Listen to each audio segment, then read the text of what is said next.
tu presentación. Entonces yo hago el saludo e iniciamos.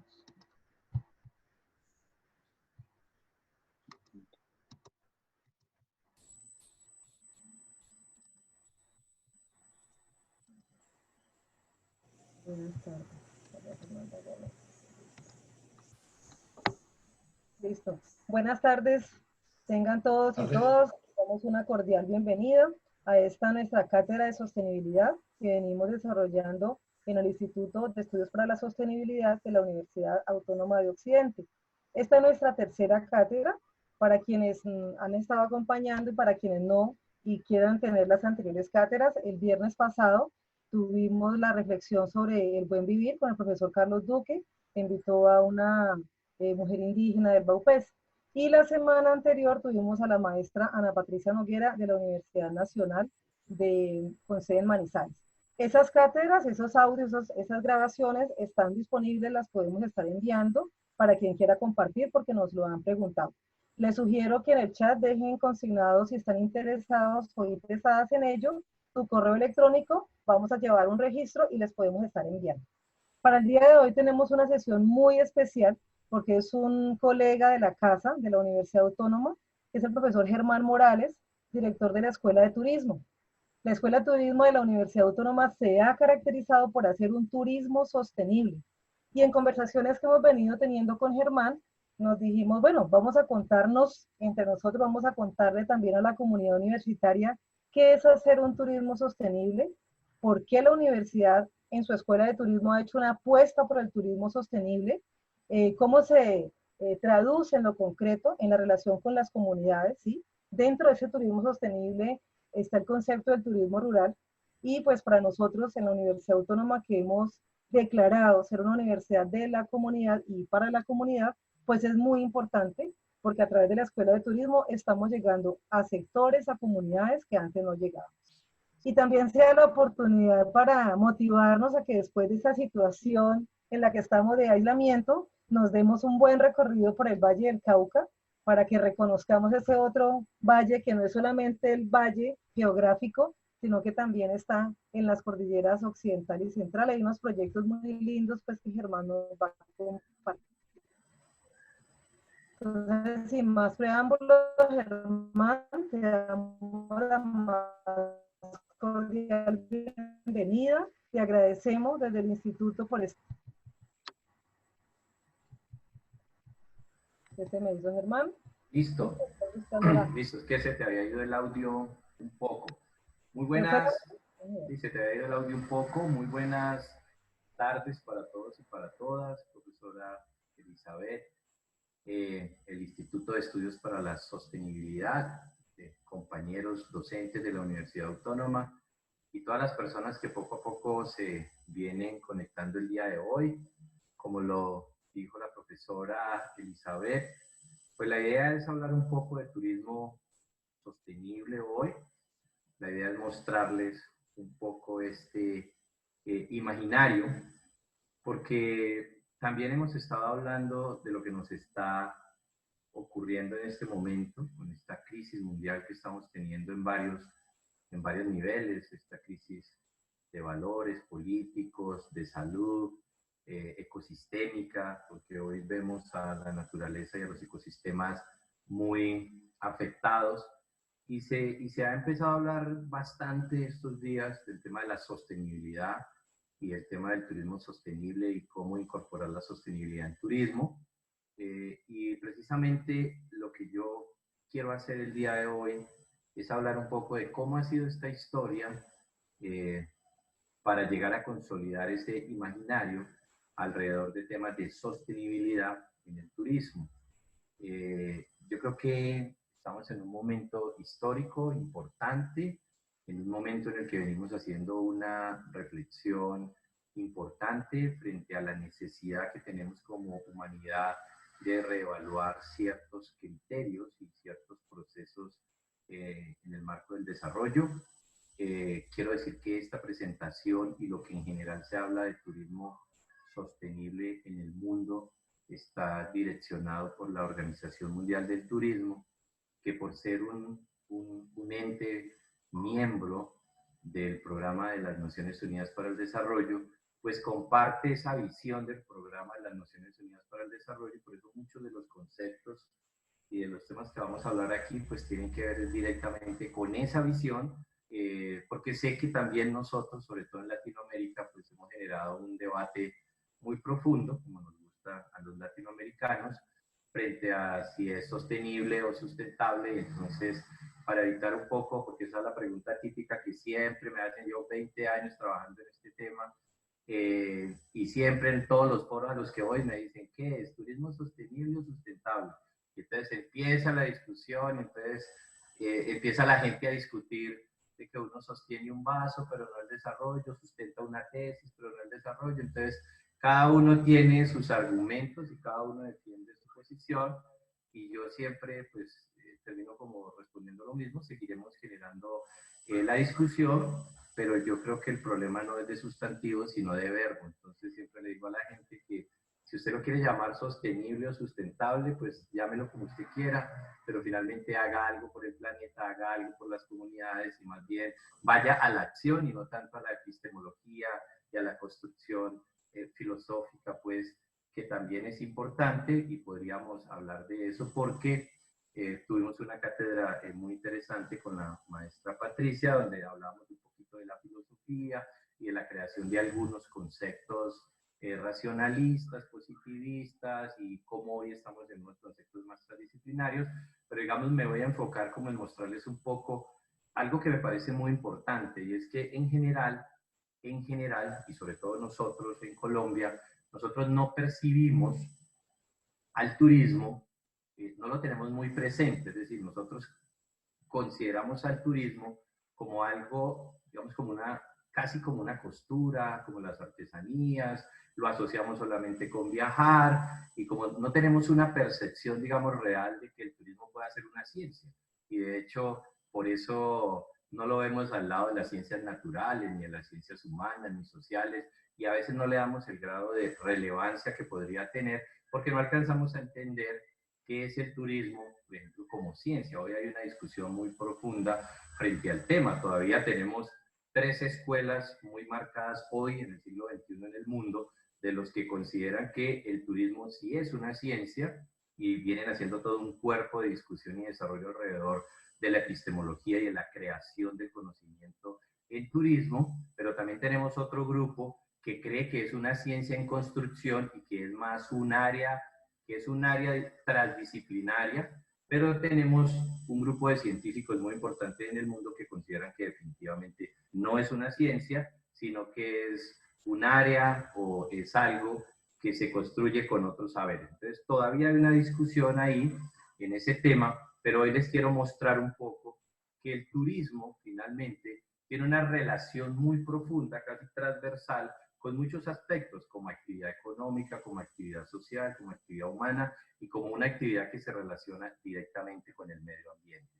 Entonces,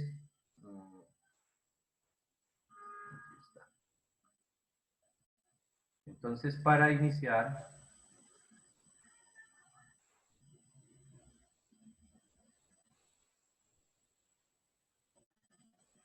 la presentación, listo. ¿Están viendo la presentación ahí? Sí, profe. ¿Sí? Listo, bien, perfecto. Muchas gracias. Entonces, pues hemos titulado esta cátedra de sostenibilidad, a la cual nos ha invitado hoy el Instituto de Estudios para la Sostenibilidad, la hemos titulado Apuesta por un turismo sostenible, ¿no?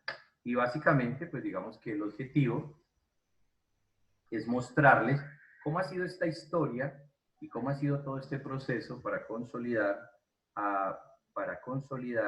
este imaginario del tema de la sostenibilidad en turismo y los desarrollos que hemos venido teniendo, y cómo ciertos hechos históricos que tal vez muchos de los que hoy están aquí conocen han tenido que ver con el turismo y cómo se relacionan. Y ahí pues yo les voy a dar algunas explicaciones de por qué se relacionan. Quiero decirle a los invitados externos a la Universidad Autónoma de Occidente, esto lo hago en todas mis presentaciones, que la Universidad Autónoma de Occidente, como lo dijo la profesora Elizabeth, es una universidad comprometida con los temas de la sostenibilidad, porque somos la número 1 en sostenibilidad en Colombia. Eso no nos lo inventamos nosotros, no nos lo inventamos en la universidad. Existe una organización internacional, que es el Green Metric de Indonesia, que mide los indicadores y el desempeño y sostenibilidad de las universidades en el mundo, y en ese sentido, pues hoy ya somos la número 40 y algo a nivel del mundo, la número 3 en Latinoamérica y somos la número 1 en Colombia. Y tenemos un proyecto muy importante en la universidad que es el Campus Sostenible, y este instituto que hoy nos está invitando al tema con la Cátedra de Sostenibilidad, que es el Instituto de Sostenibilidad, y las apuestas que estamos haciendo también desde la Escuela de Turismo en este tema. Entonces, para empezar...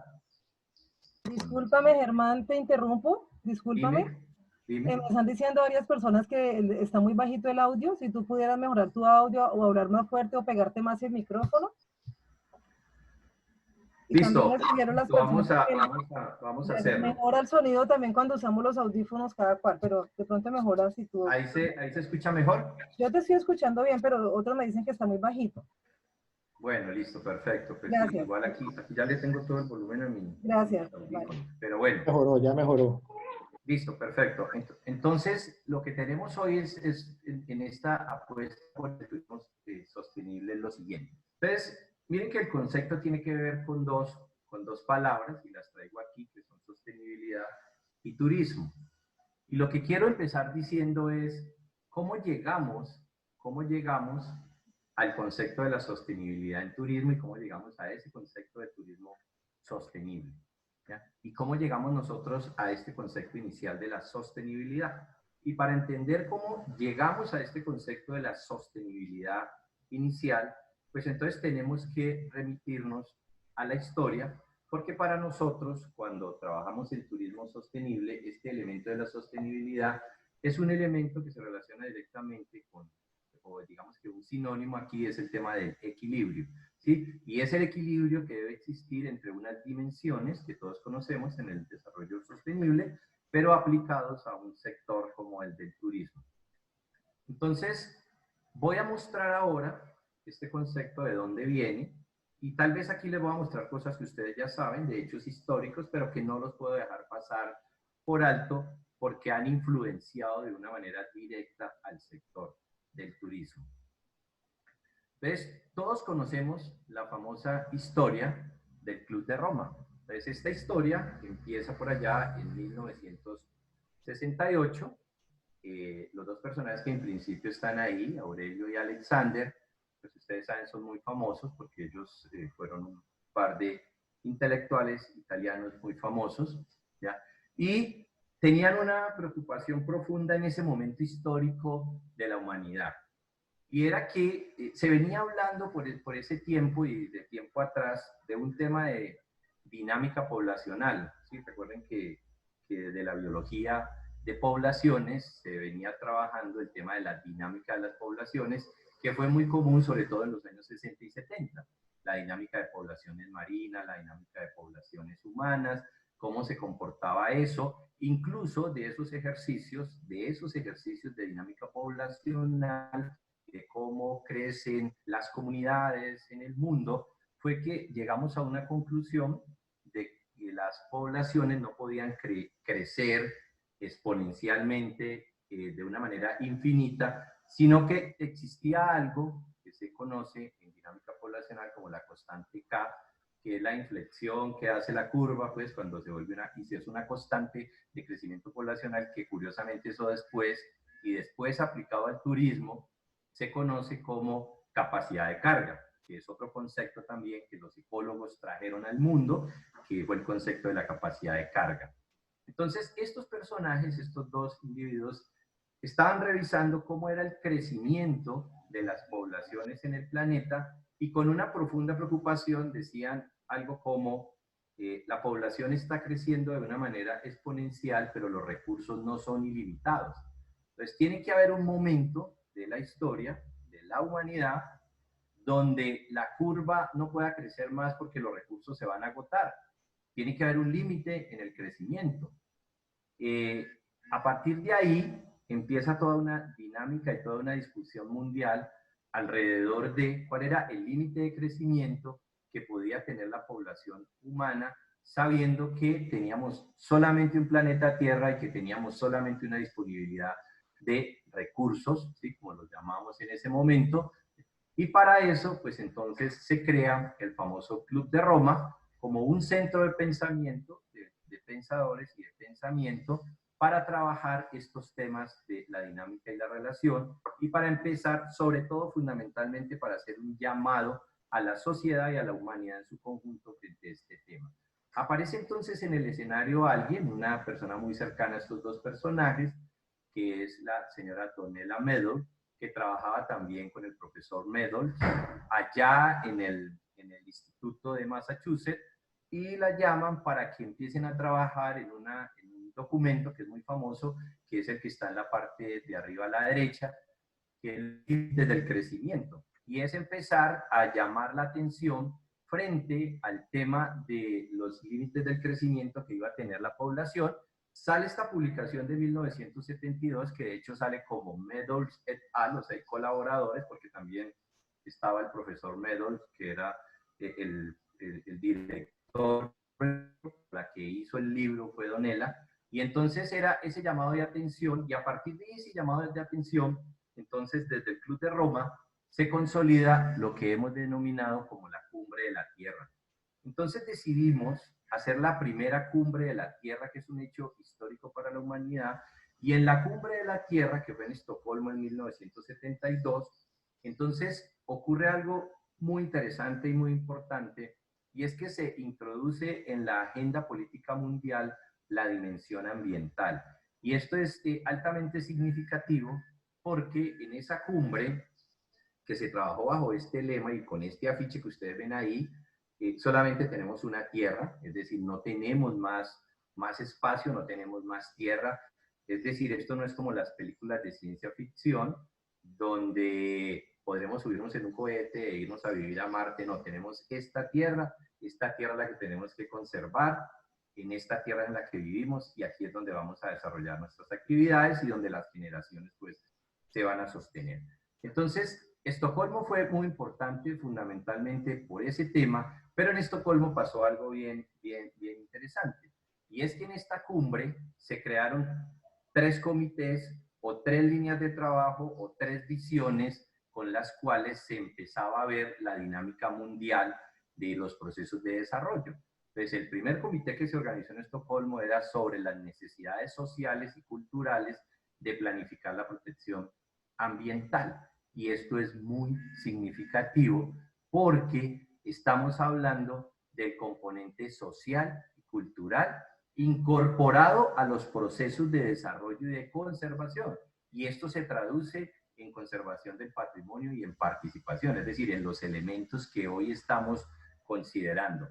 Y quiero que tengamos muy bien claro también las fechas, estamos hablando ya de 1972, porque voy a ir asociando eso como con otras cosas.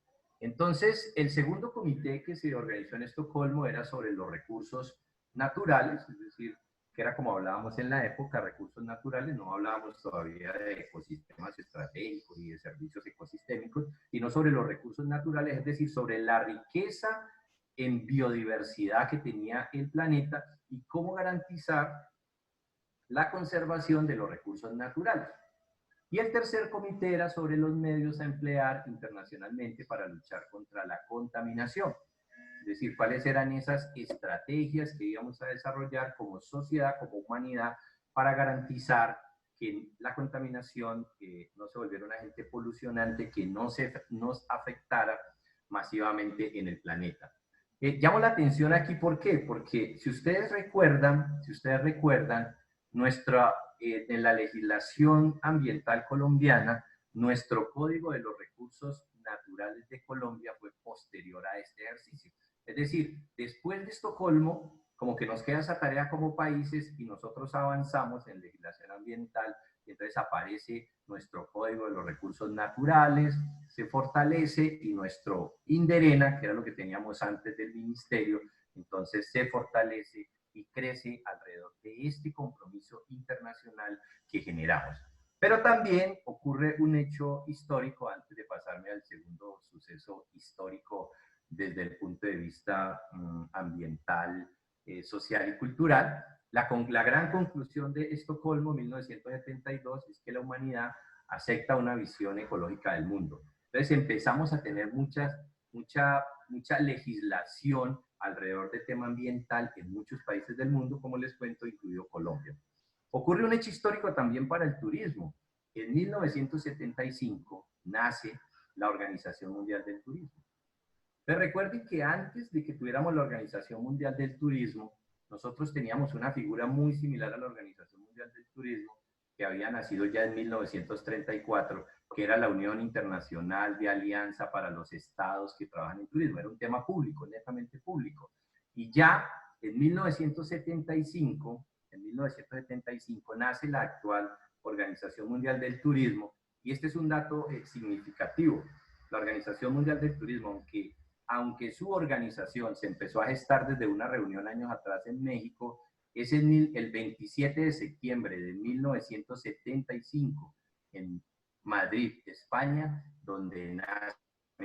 Esa es la razón por la cual el 27 de septiembre de cada año es el Día Mundial del Turismo, y es la razón por la cual la sede principal de la Organización Mundial del Turismo queda en Madrid, España.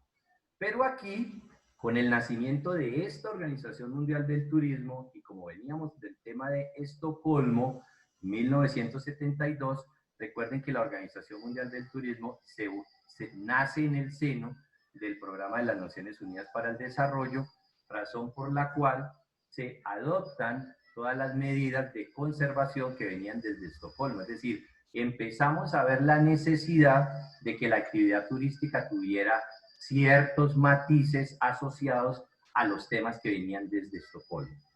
Tenemos este otro hecho histórico, que es el de 1987, que es el que hizo la señora Brundtland con la Comisión Mundial sobre Medio Ambiente y Desarrollo, el famosísimo documento conocido como Informe Brundtland o Nuestro Futuro Común, al que muchas personas le atribuyen pues la confusión que tenemos hoy en Latinoamérica entre sustentable y sostenible, porque lo que dicen es que cometimos un error en la traducción del concepto de aquí, y entonces creímos que el concepto era sustentable cuando ella quería decir sostenible. Bueno, se armó toda esta confusión, y muchos todavía hoy argumentan que en el error de la traducción de este documento es donde nace esa divergencia en Latinoamérica de sostenible y sustentable.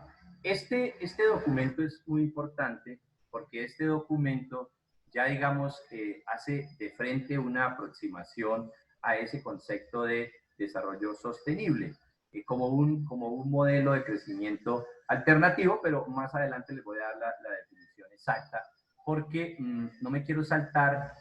Luego viene la nueva Cumbre de la Tierra de 1992, han pasado 20 años y fue una decisión que se tomó en Estocolmo con las cumbres de la Tierra. Es decir, lo que se decidió en Estocolmo es que la humanidad se va a reunir cada 20 años a revisar cómo nos está yendo en los temas de desarrollo sostenible.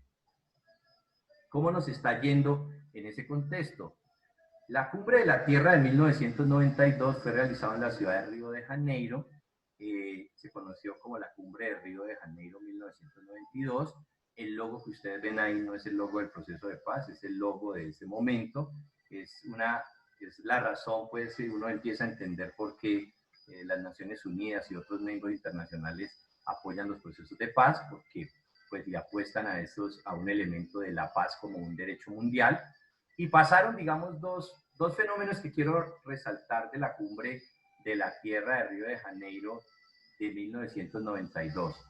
El primero, se construye la famosa Agenda 21, que ustedes la pueden buscar, es decir, todo lo que les estoy hablando pues aparece fácilmente en internet, pero la Agenda 21 es una agenda que empieza a abrir un escenario de participación social, de participación comunitaria en estos temas de la conservación de la biodiversidad, pero también de los usos alrededor de esta biodiversidad y estos servicios.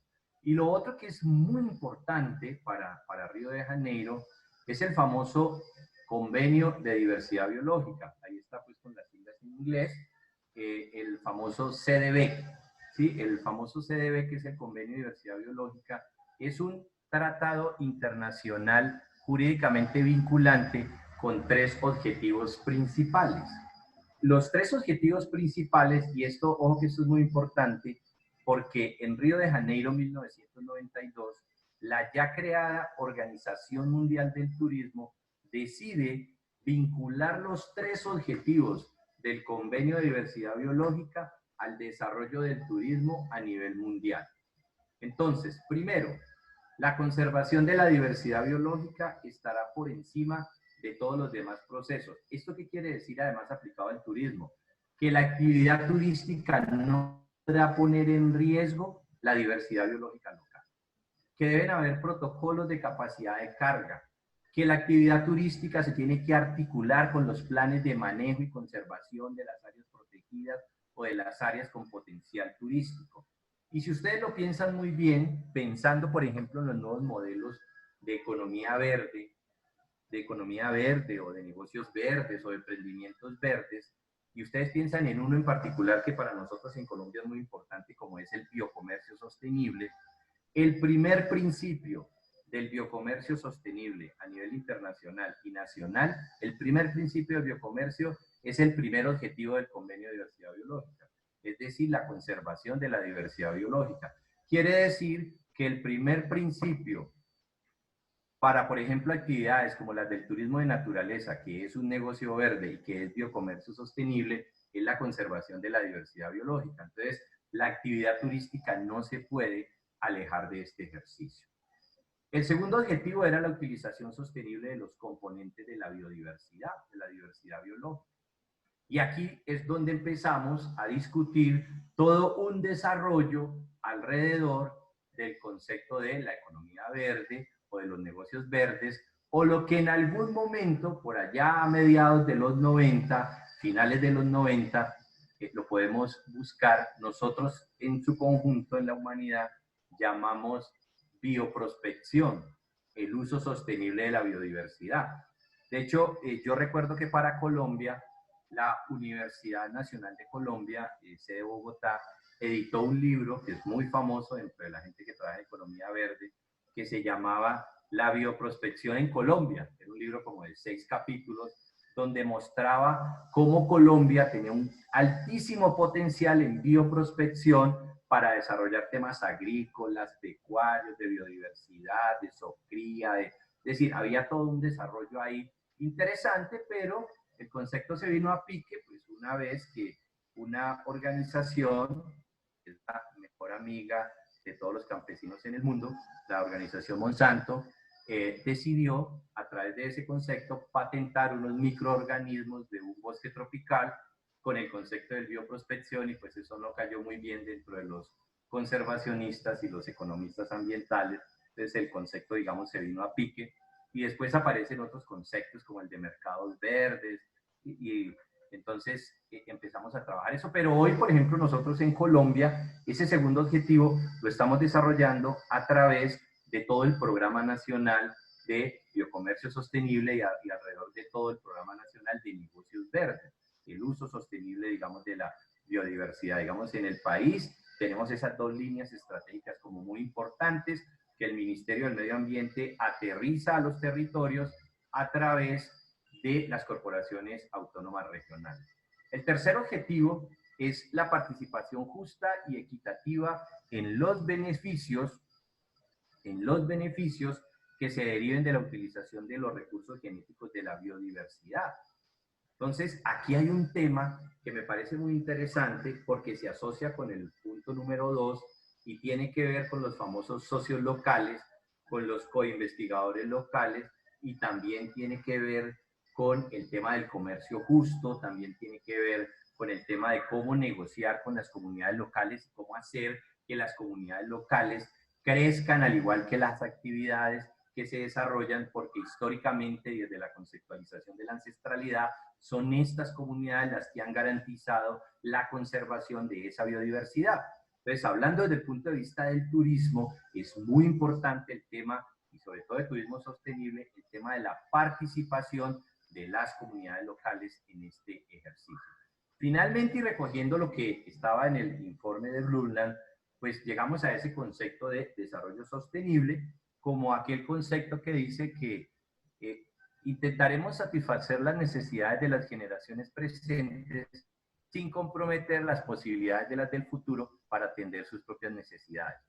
Y este es un concepto, pues, algunos dicen que es un concepto muy económico porque es como decir como que hay que guardar para poder producir en el futuro, pero también hay otras personas, sobre todo algunos amigos desde la biología de la conservación, dicen que lo que pasa es que este es un concepto que se relaciona directamente con el tema de la ética intergeneracional, es decir, la ética que debo tener por la conservación, porque yo debo entregarle a las futuras generaciones el planeta al menos igual que como lo estoy recibiendo, o mejor si se puede. Y eso quiere decir que de la misma manera como hoy nosotros estamos disfrutando de los servicios ecosistémicos, de la biodiversidad y del planeta, pues las futuras generaciones también tienen este mismo derecho adquirido. Posterior a Río, en 1994 aparece la conferencia de ciudades europeas sostenibles, es la Carta de Ciudades Europeas hacia la Sostenibilidad, un documento muy importante que después vinculará la Unión Europea, lo vinculará a otro documento que ya les voy a mostrar, que les voy a mostrar más adelante, que lo incorporan directamente, que es la Carta del Turismo Sostenible. Entonces, pasan otros años, de aquí pasaron 10 años desde el 92 y se hace una reunión en el 2002 conocida como Río más 10. Esta reunión fue la cumbre de Johannesburgo, que básicamente lo que hizo fue reafirmar el desarrollo sostenible como el elemento central de la agenda internacional y da un nuevo ímpetu a la acción global para la lucha contra la pobreza y la protección del medio ambiente. El mensaje aquí es muy claro, digamos, el mensaje es que los temas del planeta y de la conservación y el desarrollo en su conjunto es un compromiso de todos los actores, es decir, es un compromiso de todos los actores de la humanidad en su conjunto y todos nosotros, digamos, como sociedad. En el 2009 hay un hecho que es la Conferencia Internacional sobre Cambio Climático. La meta era preparar los objetivos para reemplazar los del protocolo de Kioto, siguiendo pues el objetivo número 3 del convenio de diversidad biológica, que pues terminaba en el año 2012. Aparece entonces en el horizonte y empieza a aparecer Río más 20. Río más 20, nuevamente nos reunimos en Río de Janeiro, pero aquí pasa algo supremamente interesante con Río más 20. Y es que los pueblos del mundo se han reunido para discutir el problema, ojo, de la economía verde, el desarrollo sostenible y la erradicación de la pobreza. Aparece este elemento de la economía verde, ¿ya?, en el escenario y empiezan a aparecer muchas líneas de trabajo en mercados verdes, en negocios verdes, en biocomercio, en comercio justo. Es decir, toda esta dinámica se empieza a desarrollar con una gran fortaleza. Ahora, quiero relacionar los hechos históricos que han pasado con unos sucesos históricos para nuestro país, para que entendamos el marco de referencia también. Pues después de Río de Janeiro, 1992, y si ustedes recuerdan, nosotros tuvimos un hecho histórico en el país en el año de 1991, que fue la Constitución Política de Colombia. En el año de 1992 participamos de esta agenda de Río de Janeiro y curiosamente después de Río de Janeiro, en el año de 1993, nace en Colombia el SINA, que es el Sistema Nacional Ambiental, que es la Ley 99 de 1993. Desde luego con sus imperfecciones, como muchas de las leyes colombianas, que hizo algunas cosas positivas, otras no tan positivas, pero da un marco de referencia, crea el Ministerio del Medio Ambiente, empezamos a pensar en la unidad de parques nacionales y empezamos a trabajar. Le quitó competencias a las corporaciones autónomas del país, que es tal vez el hecho que más reclaman o reclamamos los conservacionistas y ambientalistas a esa ley, pero digamos empieza a generar un marco de referencia significativo. Y pensemos que posterior a eso, y para podernos articular al convenio de diversidad biológica, porque curiosamente un país como el nuestro no tenía no tenía un ministerio del medio ambiente y tampoco tenía una ley alrededor de la conservación de la biodiversidad. En el año de 1994 nace en Colombia la ley 165 de 1994, que es la Ley General de la Biodiversidad, para poder implementar el Convenio de Diversidad Biológica en Colombia, ¿ya? Entonces, miren que estos tratados internacionales y esta participación en estos escenarios internacionales nos dan un marco de referencia interesante. Pero entonces, ¿qué pasa con el turismo? ¿Qué pasa con el turismo? En el año de 1996, en Colombia, nace la Ley 300 de 1996, que es la Ley General del Turismo. Nuestra Ley General del Turismo, que es nuestra primera ley de turismo, es de 1996. Es decir, nosotros en Colombia veníamos haciendo cosas significativas por el turismo, pero no teníamos una legislación, no teníamos una estructura clara en el Estado colombiano. La Ley 300 de 1996 es la primera vez que como país decimos, vamos a trabajar de dos maneras. Vamos a trabajar con tipologías turísticas y vamos a trabajar en turismo sostenible. Tipologías turísticas es lo que nosotros conocemos comúnmente como ecoturismo, acuaturismo, agroturismo, etnoturismo y turismo de interés social.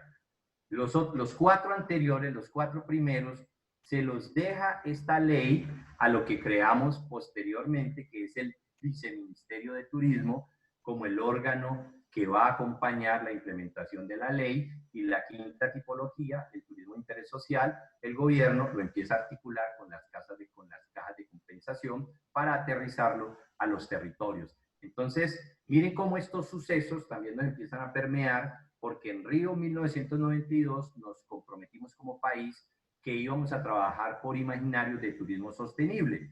Pero primero había que crear la Ley General de Biodiversidad para aterrizar el Convenio de Diversidad Biológica, luego la Ley General del Turismo, la Ley 300, y a partir de ahí entonces empezamos a caminar en el país en unos ejercicios muy interesantes de turismo sostenible. Después en el 2015 pues pasa el famoso hecho histórico, la Cumbre del Desarrollo Sostenible, que es la famosa cumbre de Nueva York, donde nace el famoso Plan 2030, lo que conocemos como los Objetivos del Desarrollo Sostenible. No me voy a detener aquí a leerlos. Algunos amigos de este concepto dicen que que esto es la manera correcta como debemos caminar. Otras personas dicen que es la utopía colombiana, porque pues uno empieza a leer lo que son estos 17 objetivos y temas como fin de la pobreza, hambre cero, salud y bienestar de calidad y gratuito, educación de calidad, agua limpia y saneamiento básico para todas las comunidades, energía asequible. Entonces uno ya empieza como a decir, bueno, ¿y cómo vamos a aterrizar eso nosotros en el contexto colombiano? Por eso algunos dicen pues la utopía colombiana, pero pues sabemos muchos otros, y como yo se los dije al principio, que creemos que pues hay que seguir trabajando en los territorios, con las comunidades, con procesos locales, porque yo sí soy un convencido que si trabajamos en procesos de desarrollo local, esa sumatoria de muchos procesos locales van a consolidar el desarrollo regional y tal vez eso algún día nos consolide un país diferente. Ahora, ¿qué plantea el desarrollo sostenible? Para que miremos cómo esto da la estructura para que ya nos metamos en el concepto de el turismo sostenible. Entonces, el desarrollo sostenible que se plantea ahí en ese momento plantea 5 ideas principales. Primero, que el desarrollo tiene una dimensión económica, social y ambiental, ¿ya? Y solo será sostenible si logra el equilibrio entre ellos, ¿ya? Algunas personas hoy están hablando de económico, social, ambiental y cultural, es decir, no hablan del componente sociocultural como generalmente se dice, sino que hay personas que incluso han decidido que sea cada uno una dimensión, es decir, han separado también lo cultural. Avanzar hacia las pautas más sostenibles exige atender al carácter de la sostenibilidad como proceso, es decir, cómo consolidar procesos territoriales de sostenibilidad. El avance hacia la sostenibilidad es un cambio positivo, es entender que es cambiar esos modelos tradicionales de consumo. Ahora van a ver cómo se relaciona el turismo sostenible con un concepto que es del consumo responsable. El desarrollo sostenible representa una clara oportunidad estratégica a largo plazo, asumiendo que puede entrañar algunos costes de ajuste a corto plazo. El compromiso institucional y el consenso social son piezas clave. Y aquí me quiero detener porque hay algo en lo que nosotros sí hemos venido insistiendo desde la Universidad Autónoma de Occidente, y fundamentalmente yo lo he visto en el instituto y desde la Escuela de Turismo, que son los modelos de gobernanza territorial. Al menos en el tema del turismo sostenible y de lo que nosotros estamos proponiendo desde la Escuela de Turismo, nosotros estamos proponiendo, digamos, como columna vertebral desde la Escuela de Turismo de la Universidad Autónoma, un modelo que se conoce a nivel mundial, que es el modelo de la gestión integral de destinos. Pero nosotros pensamos la gestión integral de destinos para generar desarrollo local sostenible. Es decir, la gestión integral de destinos tiene un propósito que es el desarrollo local sostenible. Y para nosotros, en ese ejercicio, algo que nosotros desde la Escuela de Turismo hemos denominado el triángulo de la gestión integral del destino, es lo que nosotros consideramos la gobernanza. El triángulo de la gestión de destinos para nosotros es que solamente cuando logramos articular lo público, lo privado y lo comunitario en la gestión de los destinos avanzan positivamente hacia el desarrollo local sostenible. De lo contrario, es muy difícil poder generar modelos de desarrollo sostenible o procesos de sostenibilidad territorial en turismo. Principios básicos del desarrollo sostenible, pues son 5. El principio de la sostenibilidad, que nace a partir del informe Brundtland, el principio de la equidad, según el cual cada persona tiene un derecho, el principio de precaución, según el cual se establece la conveniencia de tomar medidas antes de tener la seguridad de que se van a producir determinados efectos. También está el principio de la responsabilidad diferenciada y el principio de quien contamina paga, que si ustedes me lo preguntan a mí, a Germán Morales, ya voy a hablar yo personalmente, yo no estoy muy amigo de ese último principio, de quien contamina paga, porque con ese principio hicimos parte de nuestra legislación ambiental y por eso es que muchas empresas prefieren pagar, ¿sí? Prefieren contaminar y pagar que de verdad generar un proceso de conservación, porque a veces les sale más barato pagar la multa por la contaminación que, ¿sí?, montar una planta de tratamiento o hacer un proceso comunitario o cambiar el modelo de producción. Entonces, al menos, pues ahí está dentro de los principios del desarrollo sostenible. Ahora, ¿qué pasa con el turismo? Ya nos vamos a meter propiamente en el turismo como tal. Con relación al turismo, entonces la Organización Mundial del Turismo, después de Río de Janeiro 1994 y después de todo este desarrollo, emite un concepto básico de qué es turismo sostenible. Pues turismo sostenible es el equilibrio,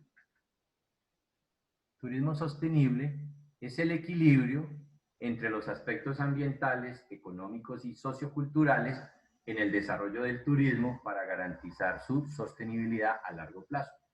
Ese es el concepto.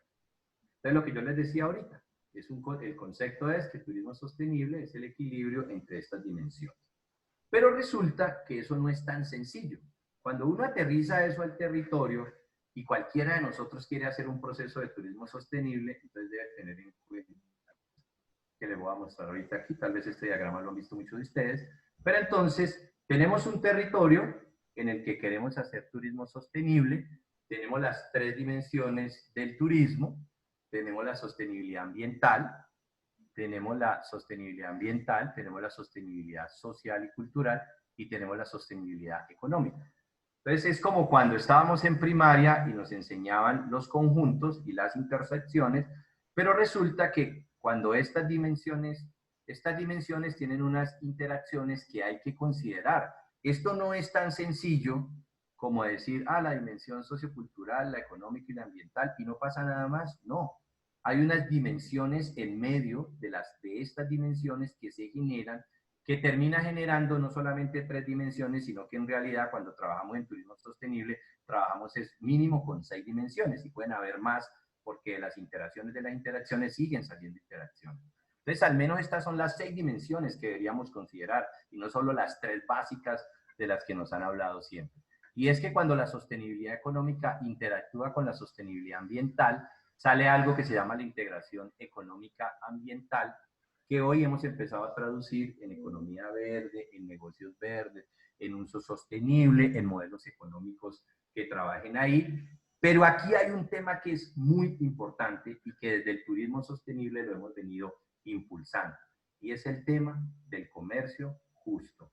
La OMC, que es la Organización Mundial del Comercio, ha diseñado unos protocolos mundiales para el comercio justo y para el comercio equitativo. Entonces, cuando tengo un elemento de comercio justo, la comunidad local es un socio comercial.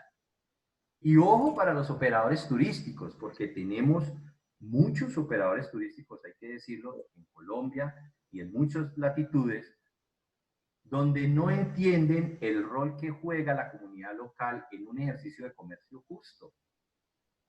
Yo conozco operadores turísticos que no le pagan los precios adecuados o que deberían ser a las comunidades, porque la mayoría de nuestras comunidades a veces no tienen formación para sentarse a una rueda de negocios o a una mesa de negocios a trabajar el tema.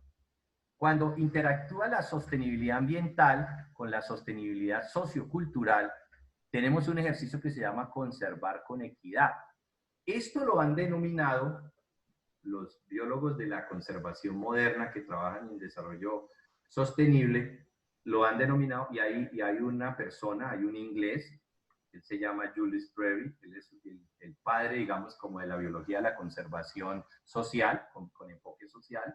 Ellos lo han denominado capital social y biodiversidad. Es conservar con equidad, pero conservar con participación social. Es decir, las comunidades locales tienen, primero, unos conocimientos ancestrales que son absolutamente valiosos a la hora de consolidar modelos de conocimiento y modelos de conservación. Entonces, hoy estamos hablando incluso en esta dimensión de que la creación del conocimiento para la conservación viene de un proceso transdisciplinario, o sea, de diálogo de saberes. Es decir, las comunidades tienen unos conocimientos y tienen unos saberes que deben ser incorporados en los procesos de conservación, porque cuando el saber ancestral y popular se mezcla con el saber científico para crear verdadero conocimiento, empiezan a aparecer unos elementos de empoderamiento comunitario y local que hacen, por ejemplo, que muchas especies ya garanticen su conservación. Porque si la comunidad empieza a entender el valor de las aves, el valor de los insectos, el valor de los manglares, el valor de la cuenca hidrográfica, el valor del área protegida, por ejemplo, en la generación de servicios ecosistémicos, por ejemplo, agua, ese tipo de cosas. Y luego está la interacción entre la sostenibilidad sociocultural y la sostenibilidad económica, que genera la famosa economía de desarrollo económico local. Aquí en la economía o la de desarrollo local, dos elementos son fundamentales y además se consideran patrimoniales: la cultura y la naturaleza. La mayor riqueza que tiene un territorio desde el punto de vista turístico, un destino, es el patrimonio natural y el patrimonio cultural. Y se trabaja en estos modelos de economía de él desde el valor de la cultura y la naturaleza para generar procesos de economía local que generen algo que es significativo, que es el famoso crecimiento endógeno local, comunitario. Es decir, la comunidad empieza a tener una percepción diferente sobre la relación económica con los agentes externos. Un economista chileno muy famoso que tal vez muchos de ustedes conocen, que fue también se ganó muchos premios internacionales, propuso la famosa economía transdisciplinaria, ¿sí? O la famosa economía a escala humana, el famoso economista Manfred Matlitz. Creo que muchos de ustedes lo han de conocer. Él propuso incluso una manera diferente de medir el desarrollo de la economía, no desde el Producto Interno Bruto, porque él dice que el Producto Interno Bruto es puras sumatorias, y él propuso el índice de crecimiento a escala humana para medir el verdadero crecimiento que la economía le genera a los territorios desde conceptos culturales y ambientales. Los que estén interesados lo pueden buscar por internet y lo leen, que es una tesis bastante interesante. Y se llama, y además se conoce como la economía del siglo XXI, ¿no? Así se llama la escuela de él. Bueno, posterior a esto pasan dos sucesos muy importantes que definitivamente enfocan al turismo en temas de sostenibilidad. La primera de ellas, la famosa Carta de Turismo Sostenible. La Carta de Turismo Sostenible se firmó en el año de 1995 en la ciudad de Lanzarote, en España. Esta Carta del Turismo Sostenible es una carta que tiene 18 principios fundamentales y que dice, es como un tratado internacional que dice que si usted va a trabajar en turismo, cualquier empresario que quiera trabajar en turismo sostenible debe, una obligación, implementar lo que dice en esa carta.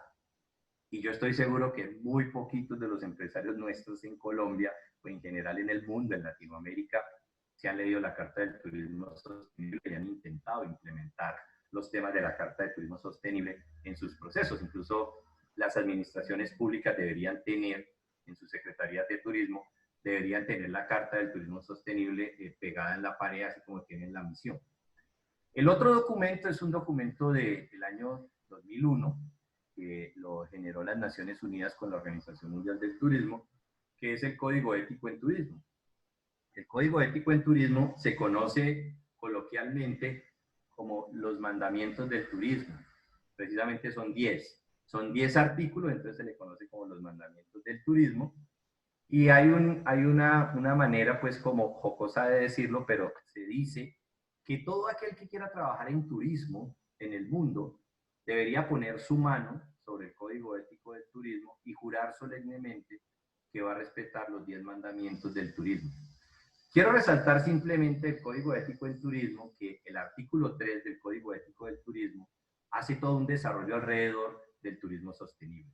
Y dice de manera directa, todos los operadores, todos los agentes y todos los actores del sector turismo en el mundo trabajarán turismo sostenible. Entendemos por prácticas de sostenibilidad las siguientes, y viene todo un desarrollo, digamos, de ese artículo ahí en el Código Ético en Turismo, que igual lo consiguen fácilmente en internet. Es un documento de 20 paginitas, muy fácil de leer, muy didáctico, muy interesante.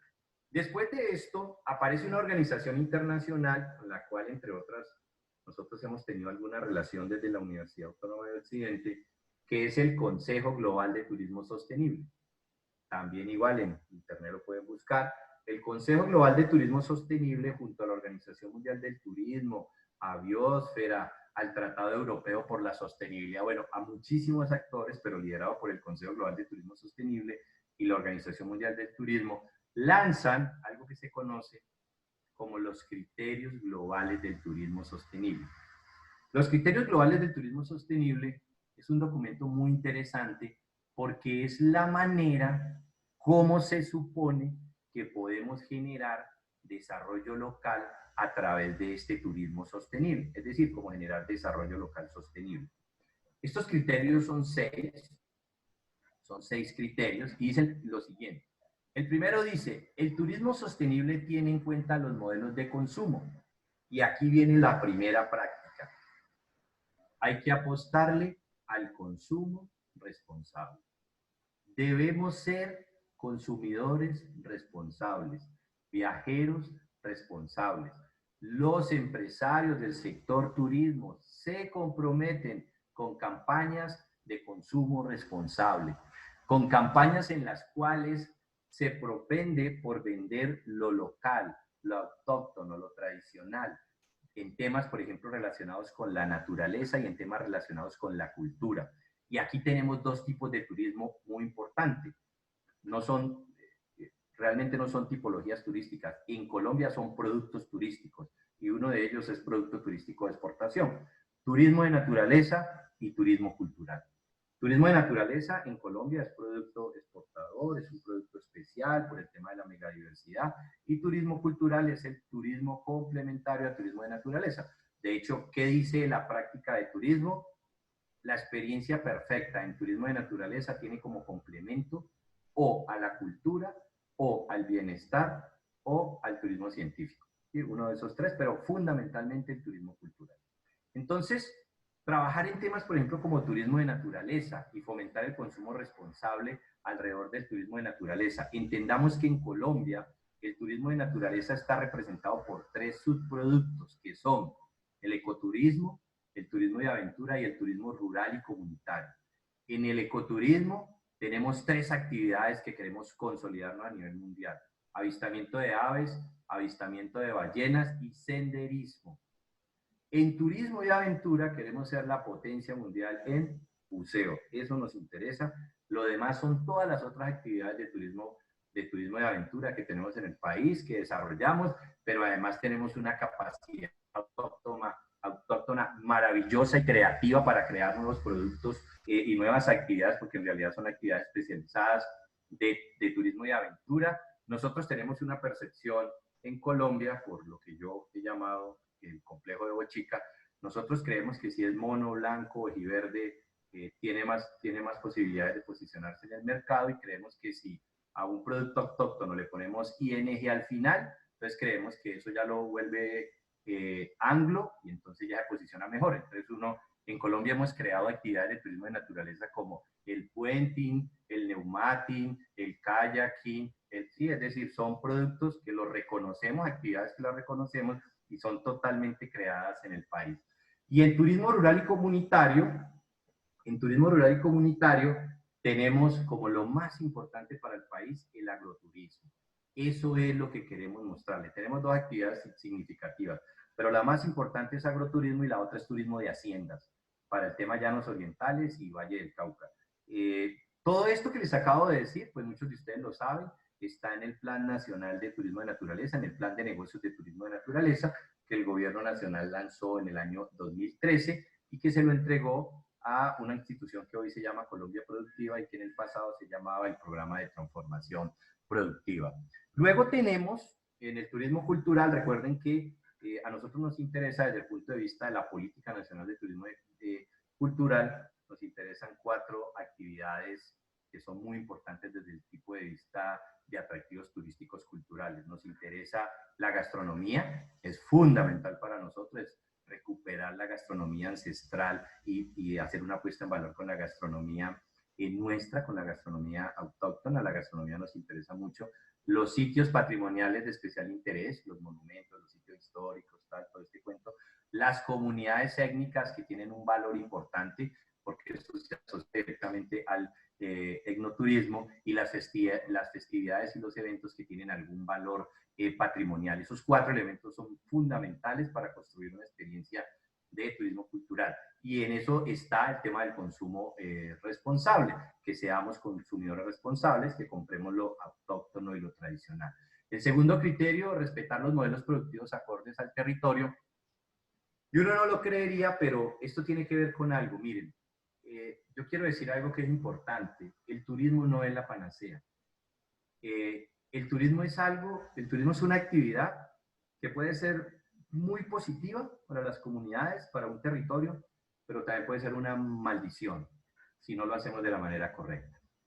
Es decir, las personas que están pensando el turismo desde la cantidad de personas que llegan, desde la cantidad de personas, esa manera de pensar el turismo desde el mercado, desde la demanda, que es como tradicionalmente pues nos enseñaron en mercadeo tradicional y en economía tradicional, pues a más turistas, pues hay más plata, ¿ya? Pero pensar el turismo así es muy peligroso. Es mejor, como una recomendación técnica, pensar el turismo desde las ventajas comparativas del territorio. ¿Eso qué quiere decir?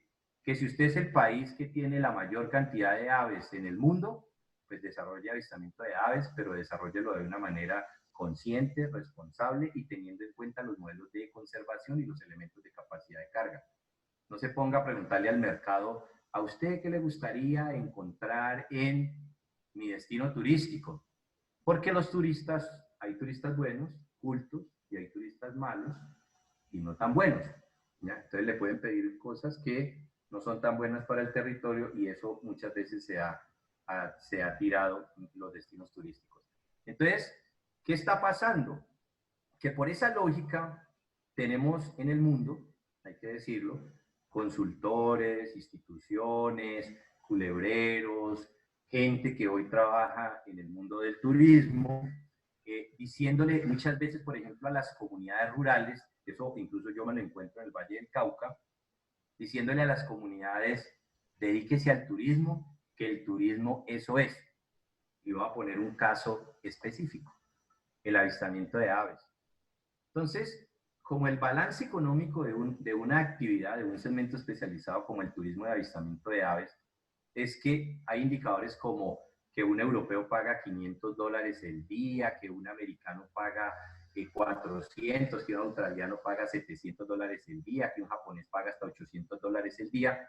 Entonces, la gente cree que tiene que dejar de cultivar la tierra o de ser pescador artesanal o de esos modelos productivos tradicionales acorde a su territorio, porque se va a llenar de gringos o de extranjeros, perdón, que traen todo ese montón de dólares porque el turismo le va a generar mucho y entonces deja sus actividades productivas acorde al territorio y se dedica a una actividad que es incierta en las primeras etapas del desarrollo como es el turismo. Cuando lo que muchos turistas van a venir a ver es que van a venir a esta comunidad a hacer agroturismo, van a venir a ver el café que usted coge, van a venir a verlo ser pescador artesanal, van a venir a esa identidad que usted tiene con el territorio, eso es lo que usted puede convertir en una actividad. Entonces, faenas de pesca artesanal, por ejemplo, en la laguna de Sonso, que era algo que alguna vez conversábamos con los pescadores artesanales del río Cauca. ¿Sí? Entonces, ¿cómo le damos al turista una experiencia de una faena de pesca con un pescador artesanal? Y él no pierde su identidad como pescador artesanal y por el contrario gana una posibilidad también.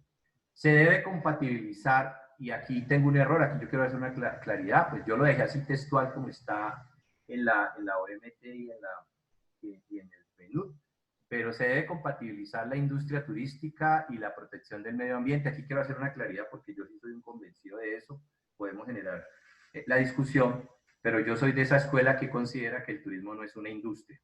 Sí, entonces, y escucho todo el tiempo a los secretarios de turismo, a profesionales, a empresarios, diciendo la industria del turismo, y sé que esto se ha vuelto muy común, pero pues hay una discusión hoy todavía alrededor de eso. Las industrias son del sector primario y el turismo es un sector terciario porque es un sector de servicios.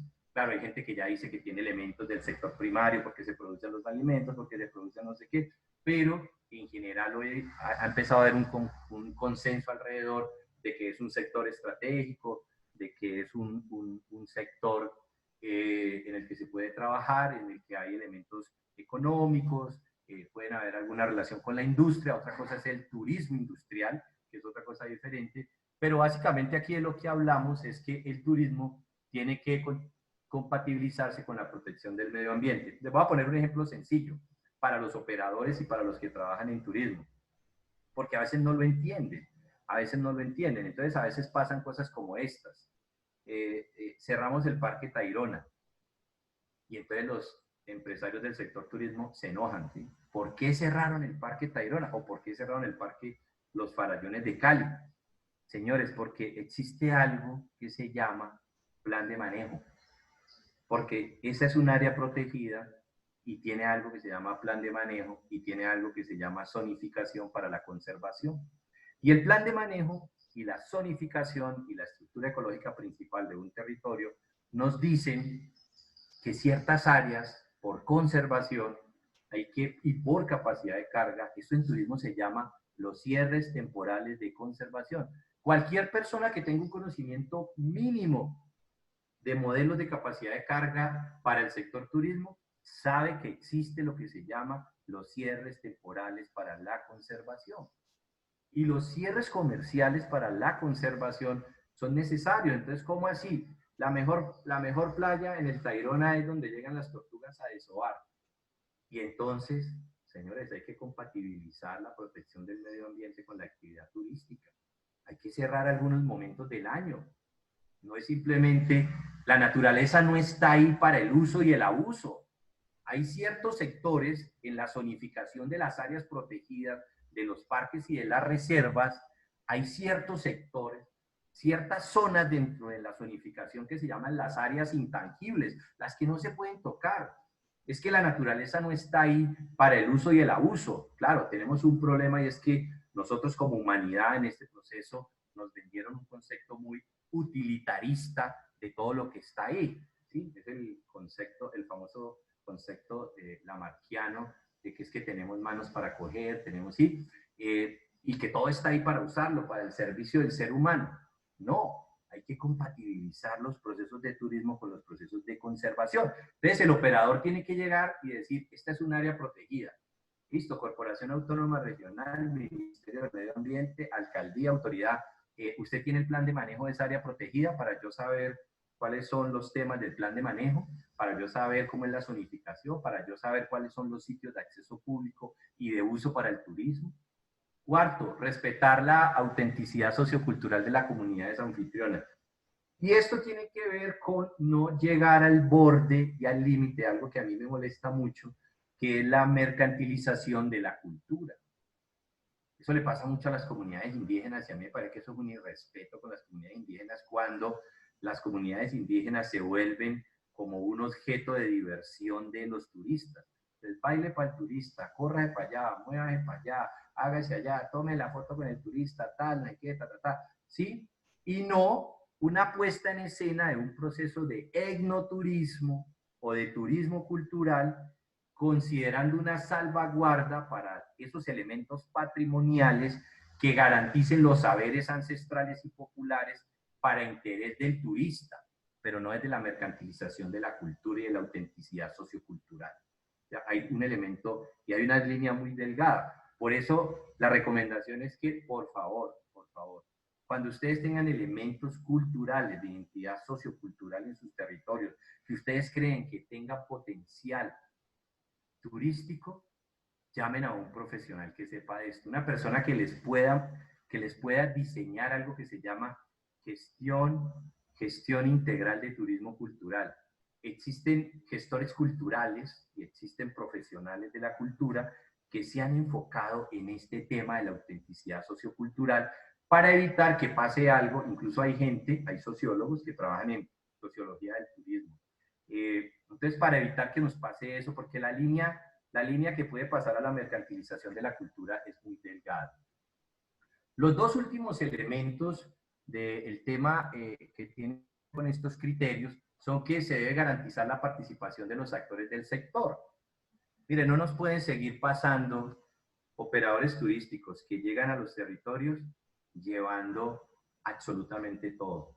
Y yo entiendo que hay territorios donde las condiciones de salubridad y de saneamiento básico, y más ahora pues se van a poner súper estrictos con este tema de los protocolos de bioseguridad y lo que estamos viviendo, pero sí debemos garantizar la participación de los actores del sector y sobre todo los actores locales.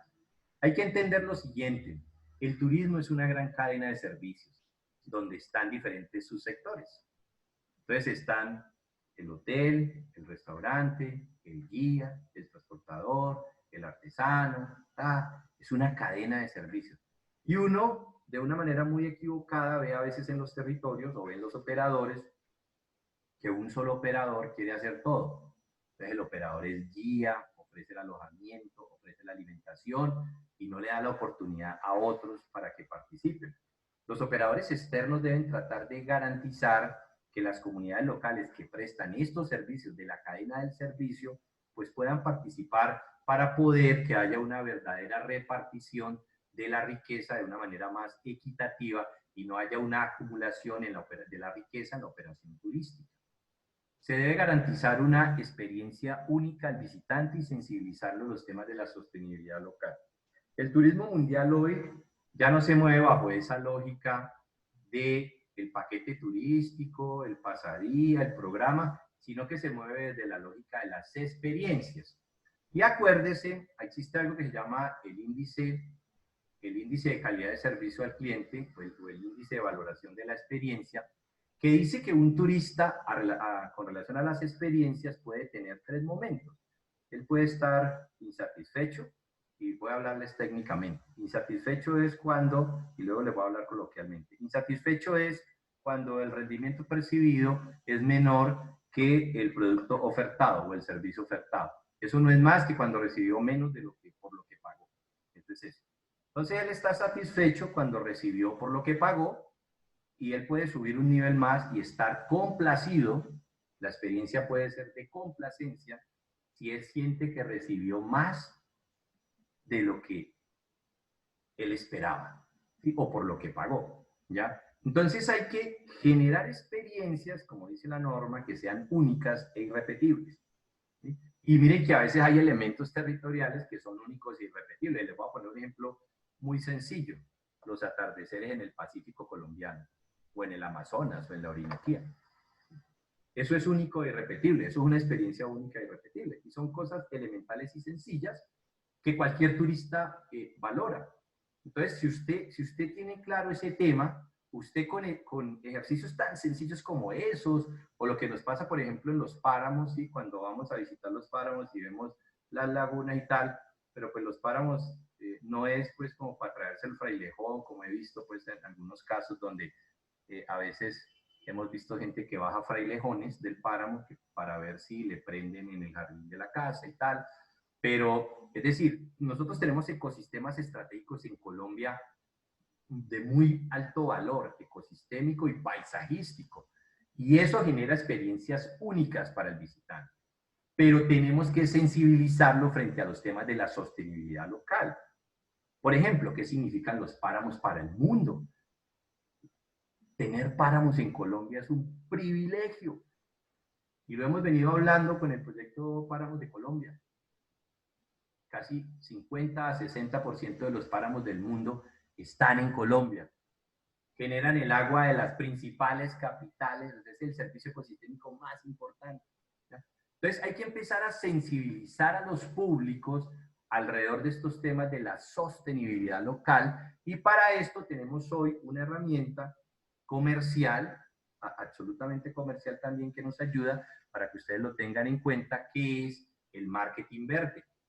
¿Sí? El marketing verde es algo pues que se ha venido poniendo muy de moda, que está muy asociado a los negocios verdes y al turismo sostenible, y tiene unos elementos particulares. Y ojo que eso no es marketing tradicional pintado de verde, ¿sí? Como he visto algunos expositores por ahí, o algunas personas que nunca en su vida han trabajado en marketing verde, o no entienden, por ejemplo, de servicios ecosistémicos, o no entienden de áreas protegidas, o no entienden de crecimiento endógeno, de desarrollo sostenible o de sostenibilidad, y están hablando de marketing verde. El marketing verde es el corazón del marketing verde, digamos, está ahí.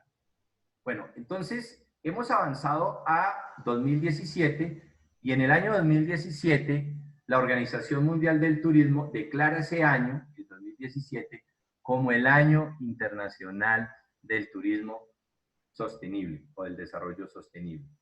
Entonces, a partir del 2017 empiezan a pasar unos temas absolutamente significativos, porque nos empezamos a preocupar también por medir, por ejemplo, temas relacionados con indicadores de sostenibilidad o indicadores de turismo sostenible. Entonces, les voy a mostrar ahorita qué hemos venido haciendo para el tema de las empresas, de los empresarios de turismo. Miren, por ejemplo, este primer momento aquí. Y esta es una guía muy famosa. Es la guía de buenas prácticas de turismo sostenible para comunidades de Latinoamérica. Esta guía ha sido liderada por Rainforest Alliance, que ustedes saben que es la certificadora y asesora más importante de turismo sostenible que tenemos pues, en América, fundamentalmente en Latinoamérica.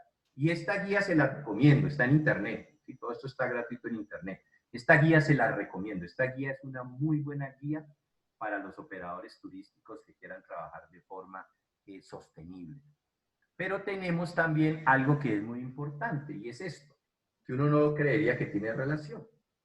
Y es que resulta que el principio de la sostenibilidad empresarial en turismo, y ya les voy a explicar eso cómo funciona, está en una norma técnica que es la ISO 14001, que es el sistema de gestión ambiental. Yo siempre he dicho, pues es una opinión personal, es mía, personal, profesional, porque nosotros en Colombia nos dedicamos, desde el año 2006 en Colombia, nos dedicamos a desarrollar algo que se conoce como las normas técnicas sectoriales de turismo sostenible. Normas técnicas sectoriales de turismo sostenible, las NTS-TS, ¿ya? Y diseñamos varias, ¿ya? Y las diseñamos desde el 2006, las reestructuramos en el 2014 y en el 2015 se volvieron obligatorias en su implementación para poder tener el Registro Nacional de Turismo. Pero entonces aquí es donde yo hago una reflexión. Y entonces, miren que nosotros en Colombia, y les voy a contar esto, tenemos estas NTS-TS, Normas Técnicas Sectoriales de Turismo Sostenible, y tenemos, por ejemplo, tenemos y ahorita les voy a mostrar una que me parece que es significativa, la NTS-TS 001, ¿sí? La guión 1, que es Destinos Turísticos Sostenibles. Tenemos la guión 2, o sea, la 1-2, que es Playas Turísticas Sostenibles de Colombia. Tenemos la 002, Alojamientos Sostenibles, la 003, Agencias de Viajes Sostenibles, la 004, Restaurantes y Establecimientos Gastronómicos, la 005, Transportadores, y la 006.1 y la 006.2 para los sitios de convenciones y de espectáculos. Y desarrollamos todo este montón de normas técnicas sectoriales de turismo sostenible para implementarlas. Y cuando ustedes revisan todas esas normas técnicas sectoriales de turismo sostenible, se dan cuenta que todas son una ISO 14001 con una variante hacia alojamiento, hacia gastronomía, hacia... Y yo siempre he dicho, pues en vez de habernos puesto a hacer ese poco de normas técnicas sectoriales de turismo sostenible, le hubiéramos pedido a todos nuestros empresarios del sector turismo que implementaran la ISO 14001 y tendríamos un avance absolutamente significativo en temas de sostenibilidad, porque esta norma 14001 pues lo muestra de esa manera y es el corazón. Posteriormente, nosotros en Colombia tenemos esto. El programa de transformación productiva, hoy, este programa, recuerden que el año pasado le cambiaron el nombre, se llama Colombia Productiva, ¿ya? Tiene un programa especial que se llama Transformación Sostenible, sectores de clase mundial.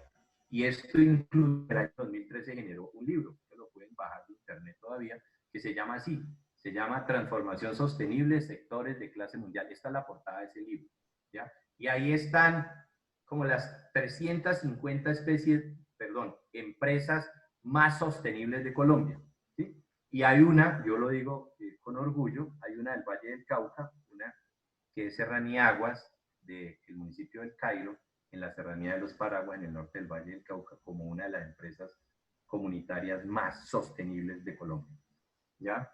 Y este es un documento, digamos, interesante, porque este documento tiene esto, tiene un capítulo donde están los criterios de sostenibilidad, entonces le muestra todas las líneas en las cuales cualquier empresa colombiana, y fundamentalmente las de turismo, deberían trabajar para tener criterios de sostenibilidad en su desempeño. Y fuera de eso, este programa que se diseñó en ese momento también permitía generar categorías de sostenibilidad. Y las categorías de sostenibilidad en Colombia se definen alrededor de 3 temas. Las empresas que trabajan en dimensiones culturales, sociales y ambientales, las empresas que trabajan en ambas, las empresas que trabajan en lo ambiental y las empresas que solo trabajan en lo cultural y en lo social. Es decir, son más fuertes en eso. Entonces, dependiendo las características de la empresa, pues tienen una categoría, y de hecho las categorías, porque creo que no las dejé aquí, no, las categorías tienen nombre de especies de árboles colombianos que están en vía de extinción. Entonces una se llama cedro, otra se llama abarco, y otra se llama roble. Entonces, esas son las categorías de la sostenibilidad empresarial en Colombia. Posteriormente, este programa de transformación productiva, hoy Colombia Productiva, lanzó estas guías, las guías de buenas prácticas en turismo de naturaleza.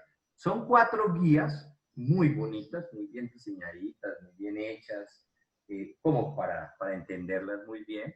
Entonces está la de agencias de viajes en turismo de naturaleza, está la de buenas prácticas en turismo de naturaleza en alojamiento. Estas guías también, si ustedes quieren, pueden entrar a Colombia Productiva. En Colombia Productiva ustedes marcan donde dice sectores, y en sectores les va a aparecer un sector que es turismo de naturaleza.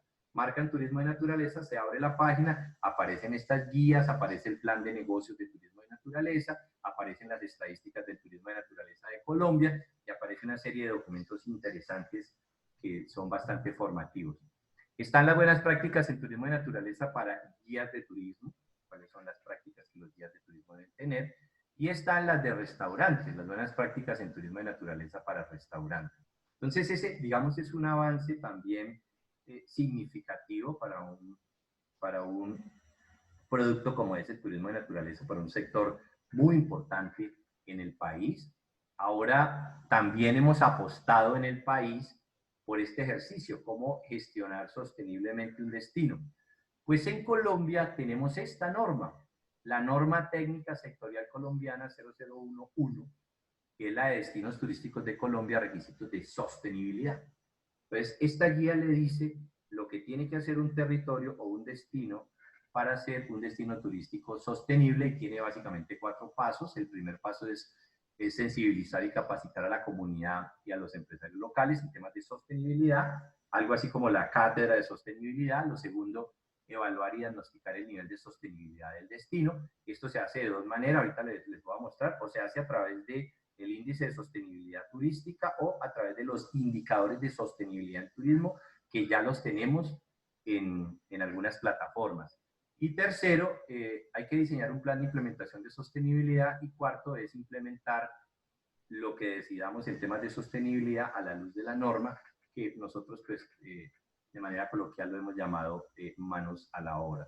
Ahora, ¿qué tan sostenibles somos como empresarios del sector turismo? Aquí es donde está el tema de los indicadores de sostenibilidad.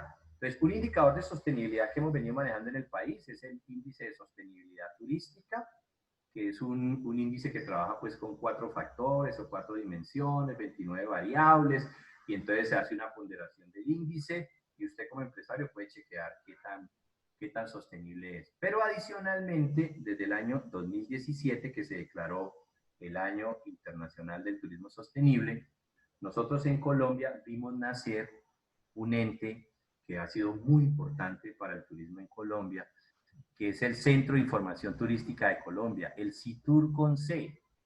El Centro de Información Turística, ustedes lo pueden buscar, ahí están todas las estadísticas del sector turismo de Colombia. Es un actor, una institución, pertenece al Ministerio de Industria, Comercio y Turismo, al Viceministerio de Turismo, pero desde el CITUR con C se le dio nacimiento a los CITUR con S. Los CITUR con S son los sistemas de información turística de Colombia. El loguito que ven ahí es el del Valle del Cauca, pero hay en casi todas las regiones de Colombia. Hay CITURes, sistemas de información turística. Y lo que fue el 2017 y el 2018 no la pasamos en el Comité Nacional de Turismo, de Estadísticas de Turismo, con el liderazgo del CITUR con C. No la pasamos diseñando los indicadores de sostenibilidad para Colombia, para el sector turismo. Y ustedes pueden entrar a los CITURes, pues por lo menos pueden entrar al del Valle del Cauca, que es una plataforma súper bonita, muy bonita, y ustedes van a encontrar, obvio, van a encontrar los análisis que hemos hecho las universidades, porque los análisis las hacemos grupos de las universidades.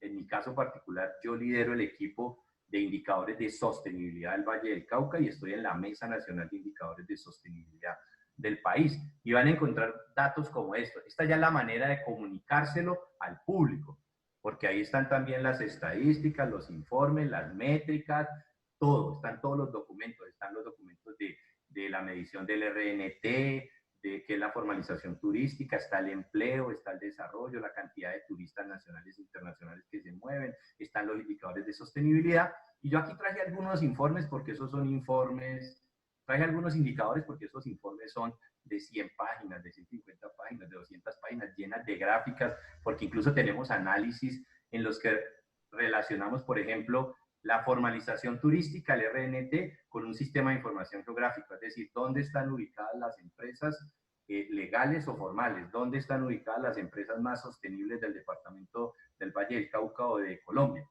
Entonces tenemos ese tipo de análisis también. Entonces, por ejemplo, consumo controlado del agua, entonces, ¿cómo está el tema? Acciones sobre la protección de la biodiversidad local desde el sector turismo, consumo controlado de energía eléctrica, conocimiento sobre el patrimonio cultural y turístico de la región. Entonces, ahí hay algunos indicadores que ustedes pueden encontrar en estas plataformas o en estos espacios como el CITUR con C, que es el Centro de Información Turística, y el CITUR con S, que es el Sistema de Información Turística.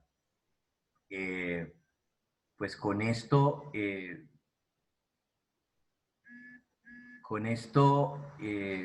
termino pues esta presentación. Quedo, me imagino, profesora Elizabeth, que quedamos abiertos a algunas preguntas.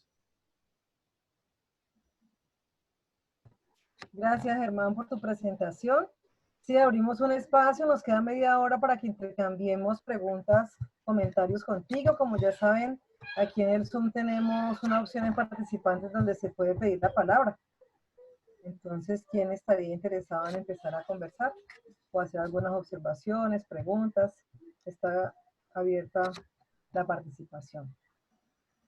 María de los Ángeles tiene una primera inquietud. María de los Ángeles, tiene la palabra.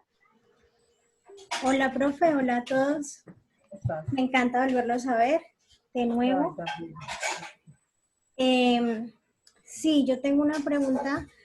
Ahorita Germán comentaba algo sobre el tema de cómo incluir a las comunidades, el tema de turismo relacionado con lo cultural, con lo ancestral y todo este tema. Ya hace un tiempito yo vengo apoyando unos procesos en el Cauca, donde ellos tienen diferentes actividades que entrarían a jugar como dentro del papel del tema del turismo, con las fincas tradicionales econativas que aún se conservan en el territorio, pero no está consolidado como tal.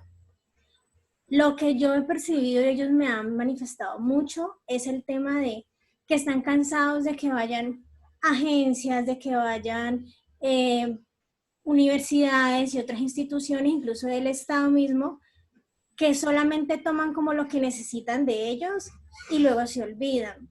Entonces mi pregunta es, ¿cómo hacer o qué herramientas hay realmente que les permita a ellos tener como esa seguridad de que realmente los van a incluir y van a ser partícipes de estos procesos y no solamente los van a utilizar?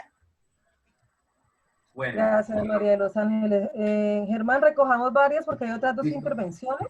Listo, perfecto. Entonces, alguien nos está saludando desde Sinaloa, México. Alfredo Avila, muchas gracias. Tiene la palabra Diego Burgos, que tiene una pregunta, y posteriormente Steven Garnica. Entonces, Diego, por favor. Bueno, muy buenas tardes, un saludo. Gracias, Germán. No se te escucha, Diego, está muy bajito. Acércate o... Aló, ¿ahí me escuchan? Sí. ¿Me escuchan ahí? Vale. Germán, muchas gracias. Un abrazo, un saludo para todos. Gracias por tu presentación. Digamos que a partir de todo ese panorama, digamos el panorama global desde Naciones Unidas, desde la OMT, y cómo adoptamos esas políticas o esos lineamientos de Naciones Unidas en Colombia, con todo lo como se ha ido configurando el Sistema Nacional Ambiental, las corporaciones y demás, digamos, alterno a ello, en cierta medida podríamos decir que han estado la manera cultural campesina andina. En ese sentido, eso trata de involucrarse cuando se habla de turismo rural, cuando se habla de etnoturismo, pero ¿en qué medida podríamos entender hoy ese turismo como actividad económica, como actividad, como ciencia, como propuesta emergente en el desarrollo económico para Colombia y América Latina, pero sobre todo Colombia por su complejidad de conflicto armado? Esas maneras culturales campesinas, indígenas, no quedan coartadas frente a ese modelo de desarrollo turístico que se viene proponiendo desde las iniciativas del mismo gobierno y que en algunos casos han sido bien metabolizadas en lo local. Esa es una pregunta. Y dos, que es muy articulada con ese punto, es, tú mencionabas el tema de páramos. Tenemos buena parte de los páramos del mundo en nuestro país y de alguna manera hemos hecho una mala planificación de los páramos o hemos estado de espaldas a los páramos en los temas que competen a la sostenibilidad y a la sustentabilidad. Hemos estado, o el gobierno, o los que han negociado han estado de frente a los páramos, teniendo en cuenta el páramo como recurso natural para el extractivismo y para la minería. En ese sentido, el turismo, sabiendo que los ecosistemas de páramo, los ecosistemas altoandinos son muy frágiles, o son ecosistemas frágiles,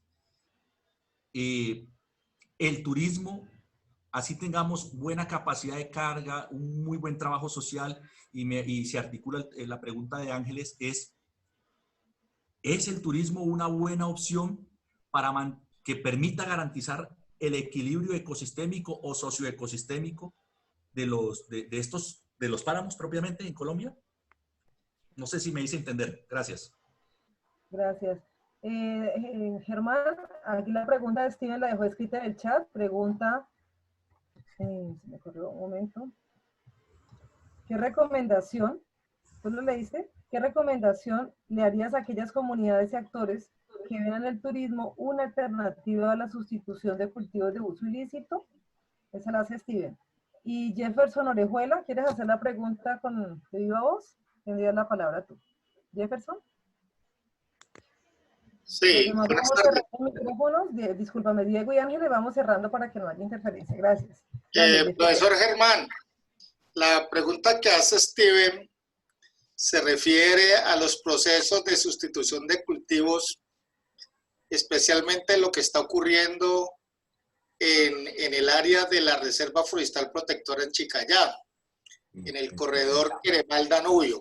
Y mi pregunta tiene que ver un poquito también con eso, y es, ¿cuál es el proceso o estrategia para cambiarle el chip a la comunidad o a quienes hacen actividad turística solo por el número de quien los visita y los ingresos que dejan versus las ventajas comparativas como elemento sostenible a largo plazo? ¿Qué podemos hacer allí? Bien, muchas gracias entonces por esas participaciones. Los otros comentarios son de reconocimiento a la exposición que has hecho, Germán. Muchas gracias. Entonces procedamos a responder este paquete. Bueno, mire que me parece muy interesante porque todas las preguntas tienen un hilo conductor. Es decir, casi que todas se solucionan más o menos de la misma manera. Entonces, aquí hay varios elementos. Primero, los procesos de turismo como procesos de desarrollo local sostenible. Primer punto. O sea, no es la visión extractivista, no es la versión mercantilista del turismo. Lo repetí en varias ocasiones. ¿Sí? No es el turismo de masas. Esto no es turismo sostenible ni es turismo de naturaleza. ¿Sí? Primero, para aquellas comunidades que hacen turismo de naturaleza, aquí hay una ruta que es significativa. Si ustedes quieren que el turismo de naturaleza genere desarrollo local sostenible, el turismo de naturaleza tiene un hilo conductor. Y lo primero que tienen que entender es que el turismo de naturaleza es un negocio verde. Por lo tanto, el actor es un empresario o un emprendedor verde. Y es que unas connotaciones, yo les decía ahorita, ahí hay unos elementos. Primero, el comercio justo. Ese es un elemento significativo, entender que es comercio justo. Hay otro elemento que son los principios del biocomercio sostenible. Los principios del biocomercio sostenible son 7, ¿sí? Es que primero, la conservación de la biodiversidad, segundo, el uso sostenible de la biodiversidad, ¿sí? Y ahí sí, hay un principio que tiene que ver con la tenencia de la tierra, respetar las normas, articularse con otros, trabajar en equipo. Bueno, ahí están los principios del biocomercio sostenible. Pero hay un elemento que es más sociológico y que tal vez las comunidades no lo entienden, que algunos investigadores lo entienden muy bien, que es el tema del crecimiento endógeno de las comunidades. Es decir, el desarrollo local tiene que permitirle a las comunidades crecimiento endógeno a través de un ejercicio que los sociólogos llaman cambio social dirigido o autodirigido, se llama transformación social.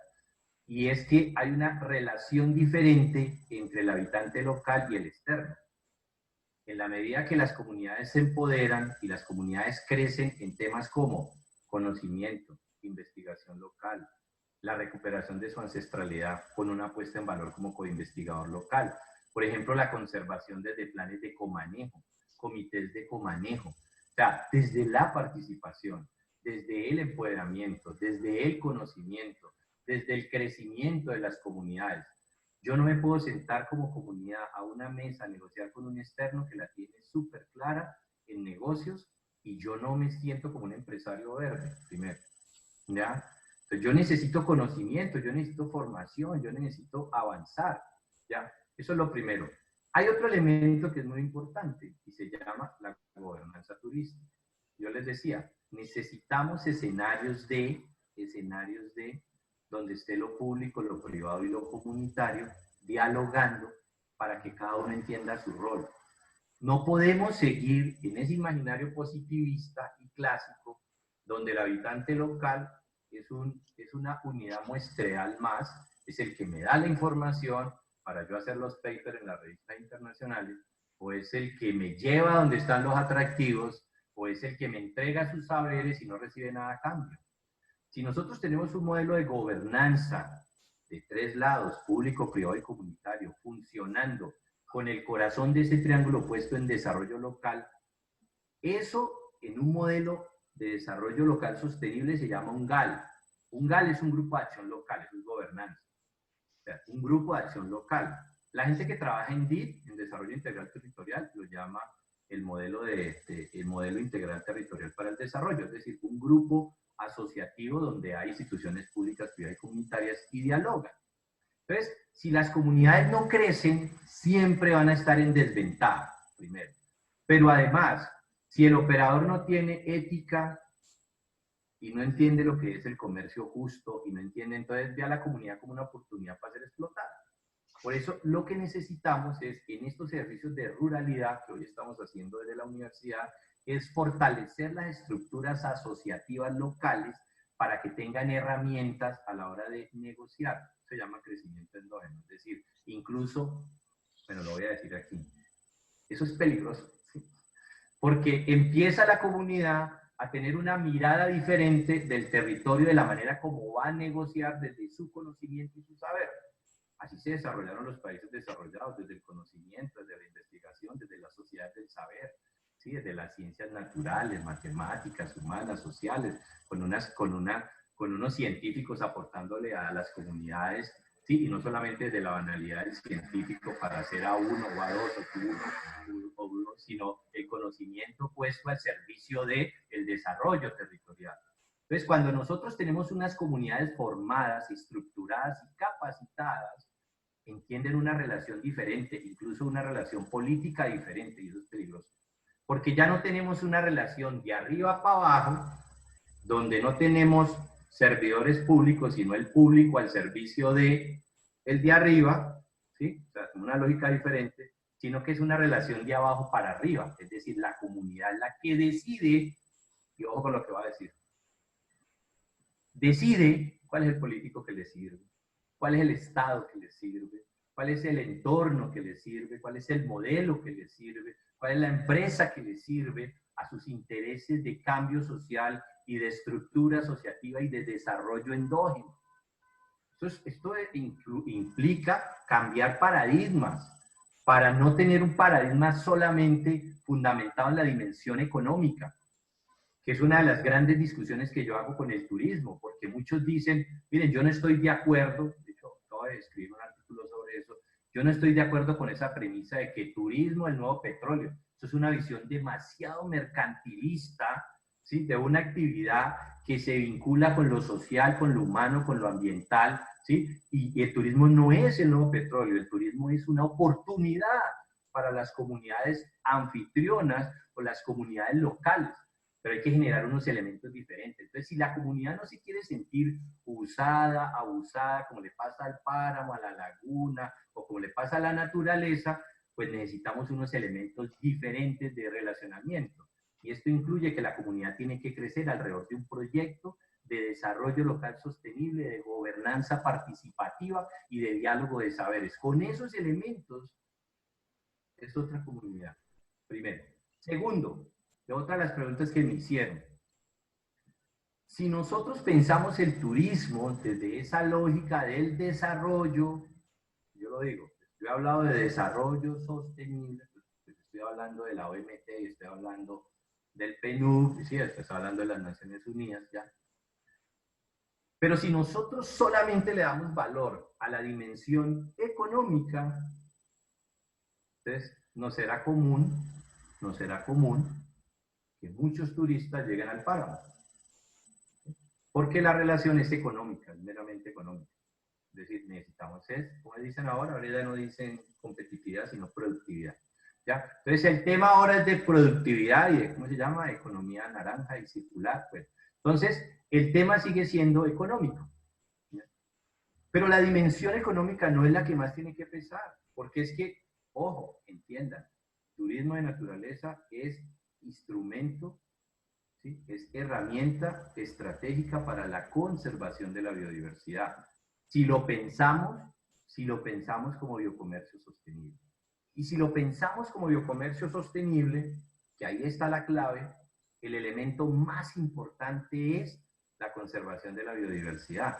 Entonces, una comunidad tiene la capacidad de decir, no vamos a ir a la laguna porque es que ese es nuestro acueducto. Y nosotros la declaramos como una zona intangible para el turismo.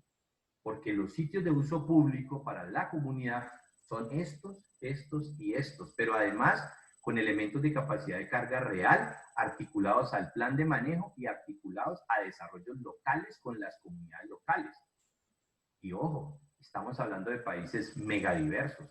O sea, nosotros no somos esas otras zonas del mundo que no tienen los niveles de biodiversidad que nosotros tenemos. Pero además, yo creo que el gran reto que tenemos nosotros en Latinoamérica, y esta era una discusión que yo daba cuando era estudiante universitario, pues a mis profesores no les gustaba tanto, pero yo la sigo dando todavía, es que a mí me sorprendía cuando mis profesores me decían cosas como la escuela alemana, la escuela europea, la escuela francesa, apréndase la foca de Weddell, el oso pardo, el oso de yo no sé qué, y el oso de anteojo, y el murciélago, y el no sé qué, y la tángara, y el páramo, y cómo piensa la escuela colombiana, y cómo piensa la escuela latinoamericana. Nosotros tenemos que salir de ese ejercicio de estar pensando que lo que nos llega de allá, es lo que yo llamo el complejo de Bochica, de que lo que nos llega de allá, ¿sí?, es mejor simplemente porque nos llega de allá. Y hoy el gran reto que tenemos es construir escenarios del conocimiento, iba a decirlo así, del tercer mundo para el tercer mundo. Nosotros no podemos seguir tratando de implementar modelos de desarrollo que funcionan excelentemente en el primer mundo, pero lo vamos a aplicar en el tercero y entonces uno siente que le suena como la canción de la vivienda. ¿Sí? Uno dice como que estoy en el lugar equivocado, es decir, sí, yo estoy intentando implementar unos indicadores y unas estrategias que funcionan perfecto, donde hay gobernanza turística, donde el Estado se hace cargo de unas situaciones de las cuales el Estado se tiene que hacer cargo, donde las comunidades no están abandonadas y donde además no hay un conflicto interno. ¿Ya? Entonces, nosotros tenemos que construir el turismo colombiano y la ciencia colombiana y la administración colombiana y los saberes de Colombia los tenemos que construir nosotros, claro, con unas bases fundamentales de allá. Yo no estoy diciendo que vamos a esperar, le estoy diciendo, en 1870 nació el turismo en Inglaterra y en Francia, ¿sí? Es decir, ellos nos llevan un tiempito, ellos desde 1870 están haciendo turismo y están conceptualizando turismo. Y nosotros empezamos con la ley 300 de 1996. ¿Ya? Entonces, no nos vamos a quedar esperando 200 años, no, tenemos que aprender de lo que ellos ya formularon, diseñaron, desarrollaron, pero evidentemente yo también estoy de acuerdo con eso, ¿ya? Y hay que tener, y yo lo dije en la conferencia, hay que tener mucho cuidado con el turismo. El hecho de que seamos la escuela de turismo no quiere decir que yo salga a todo lado a decir, haga turismo, para que nos den más contratos a la escuela de turismo, no. De hecho, hay gente que no me entiende a veces este discurso. Yo hay comunidades a las que les he dicho, lo último que vamos a hacer es turismo en este proceso. Y la gente, ¿cómo así? No es la escuela de turismo. Y yo, claro, nosotros vinimos aquí fue a implementar un modelo de desarrollo local sostenible que va a garantizar las condiciones para que ustedes puedan hacer turismo. Antes el turismo les va a pasar por encima con una aplanadora y se los va a tirar, ¿sí? Porque ustedes piensan que turismo es Facebook, Instagram, es empezar a colgar todas las cascadas en las redes sociales, empezar a poner todas las aves en las redes sociales, ¿sí? Pero si usted no empieza un proceso comunitario de crecimiento endógeno y de fortalecimiento local, el turismo le pasa por encima como una aplanadora y se tira el destino, y se tira la cultura, y se tira la naturaleza, y no le importa la capacidad de carga, y lo estamos viendo hoy con esta pandemia. Estamos llenos en las redes sociales de las tortugas están contentas. Ayer vimos esa gran cantidad de tortugas en el océano. Hemos visto las tortugas en el Parque Tayrona. Hemos visto los tucanes que están llegando a zonas donde antes no llegaba. Hemos empezado a ver especies de animales que antes no veíamos. Y ese es un mensaje contundente de la naturaleza hacia nosotros. Obvio, yo estoy clarísimo que el modelo mundial, económico mundial, no va a cambiar después del coronavirus. Que las potencias del mundo no van a cambiar su modelo económico, ¿ya? Pero sí pienso que podemos estar un poco más sensibilizados. Ahora, con relación al tema de la sustitución, que es la otra pregunta que recuerdo, miren, aquí hay un tema que a mí me parece que es importante, y es que las comunidades lo llegan a entender, y yo se los digo, es decir, la comunidad puede llegar a entender que puede reemplazar, puede sustituir ciertos cultivos, incluso ciertas prácticas, porque ahora que Diego mencionaba el páramo, yo también lo mencioné, yo he visto, por ejemplo, comunidades bajar la agricultura y bajar el ganado, la ganadería, de la zona de páramo a la zona de subpáramo, pero porque tienen un modelo de pago por servicios ambientales. Porque los campesinos son claros en esto. Yo a veces me he sentado a conversar con los campesinos y me dicen, si el Estado no hace presencia, si yo no tengo, como pasa en algunas latitudes del mundo, si yo no tengo un incentivo tributario o un incentivo económico que me garantice mi seguridad alimentaria, ¿ya? Que me garantice la seguridad alimentaria. Por ejemplo, yo produzco aire, yo produzco agua, yo produzco servicios ecosistémicos en mi predio. Yo necesito que me lo reconozcan, porque es que yo no puedo de la noche a la mañana pasar de 50 vacas en el páramo a 10 vacas y entonces mi familia se muere de hambre. Yo eso lo entiendo.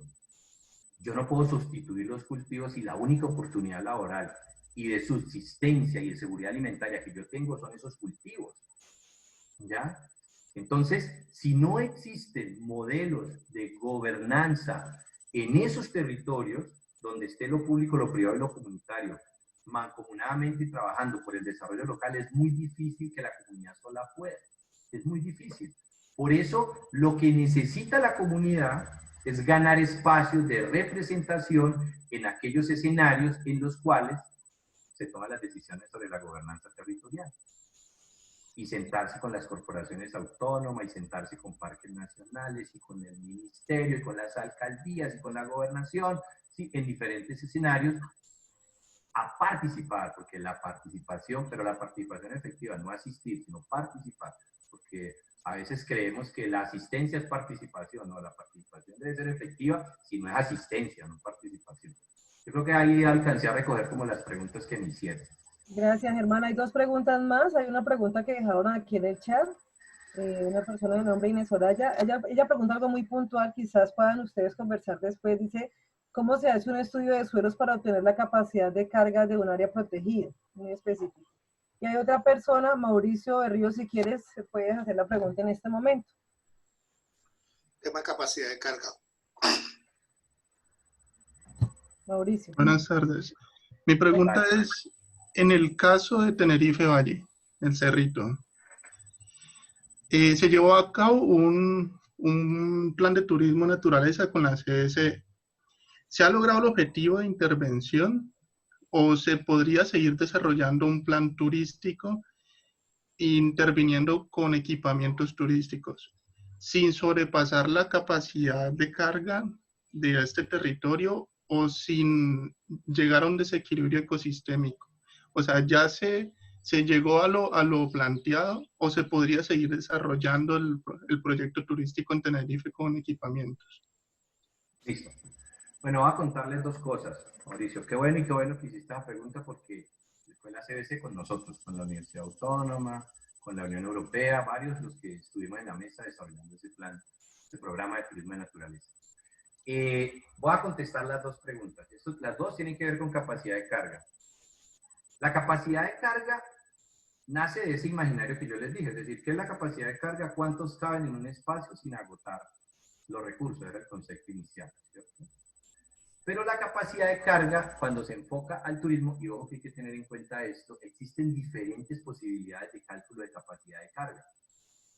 Y ahí es donde está uno de los temas más frecuentes. Yo veo mucha gente, y voy a contar una anécdota, yo veo mucha gente que baja el manual de capacidad de carga de un profesor mío, del profe Cifuentes, lo bajan de internet, el famoso artículo de los guayabos por allá, Y entonces se habla de la capacidad de carga turística y la gente cree que eso es simplemente meterle números a esa fórmula y ya.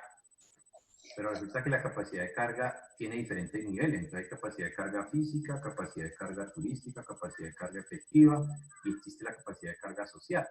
Y alrededor de eso existe algo que se llama los factores de corrección de la capacidad de carga, porque no todos los senderos y no todos los espacios tienen las mismas características.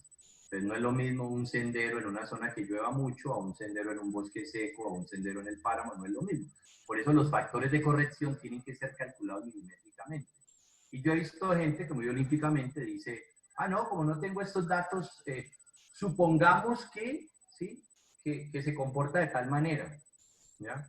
Y fuera de eso, es complementario al ejercicio de capacidad de carga, algo que se llama la capacidad de atención al visitante. Si fuéramos estrictos con esa medida de capacidad de atención al visitante, capacidad de atención al visitante dice que si un sendero ecológico no es un sendero ecológico, sino una trocha, que es el otro problema que tenemos, porque un sendero es aquel que ya es un atractivo turístico, una trocha es un recurso turístico, entonces el sendero tiene una infraestructura, unas características, unas capacidades, una inversión en equipamiento para disminuir el impacto de los visitantes, ¿ya? Pero además tenemos imaginarios como me contestaba un operador turístico el otro día, que yo le decía, pero ¿cómo es que yo llevo a 50 visitadores de ese sendero y la capacidad de carga es de 15?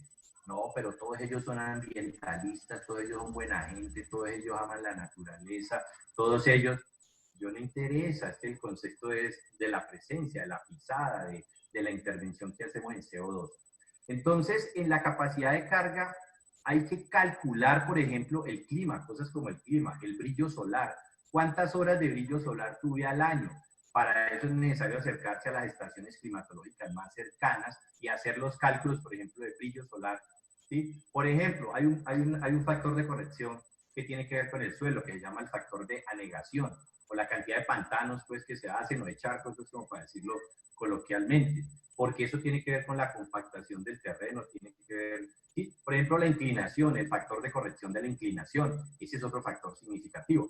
Pero también existen diferentes metodologías para calcular la capacidad de carga. Entonces, por ejemplo, para áreas protegidas, particularmente para los senderos, uno puede utilizar la capacidad de carga efectiva, bueno, la típica pues de las fórmulas y tal, pero siempre se recomienda aplicar un método de capacidad de carga que se llama límite aceptable de cambio, que es específico para áreas protegidas.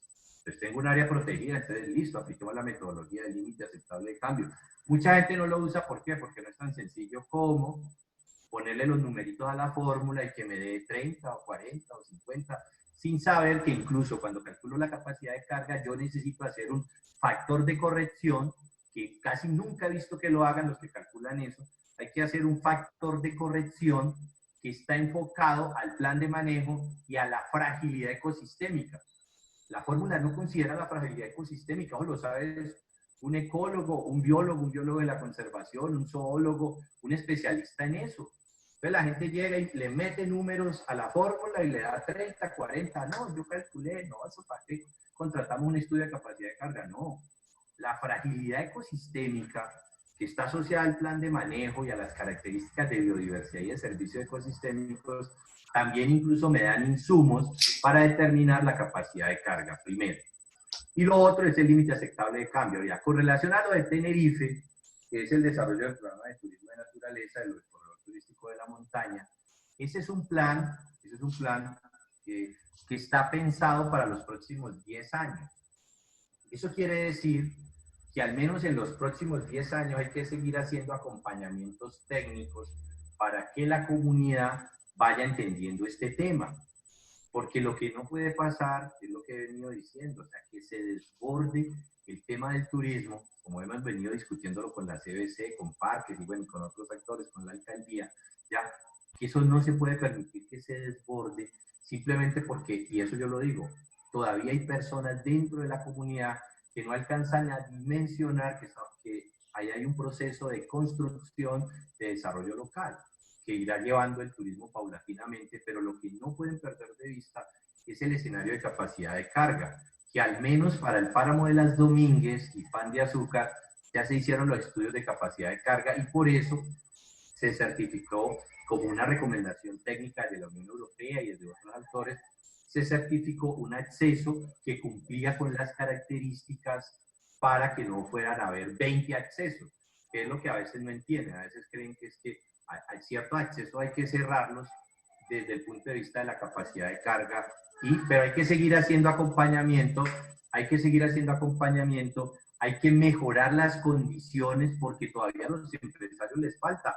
Muchos se han venido certificando como negocios verdes, pero todavía les falta entenderse como empresarios de negocios verdes, y los protocolos de capacidad de carga es algo que no podemos abandonar en ese ejercicio del páramo y en ese ejercicio de Tenerife.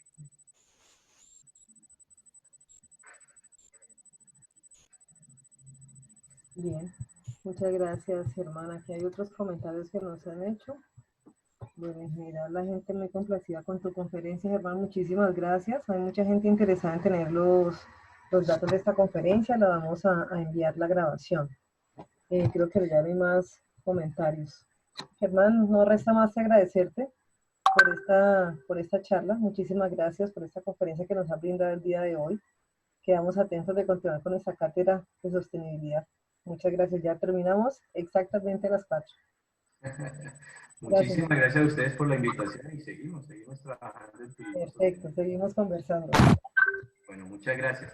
Ay, nos faltó una foto de hoy para nuestro registro de sostenibilidad. Por favor, les agradezco que habiliten cámaras para que nos quede en el registro que estamos haciendo. Y Michelle, toma la foto. ¿Estamos bonitos? Pónganse lo más bonitos que puedan. ¿Si nos vemos bien o no? No.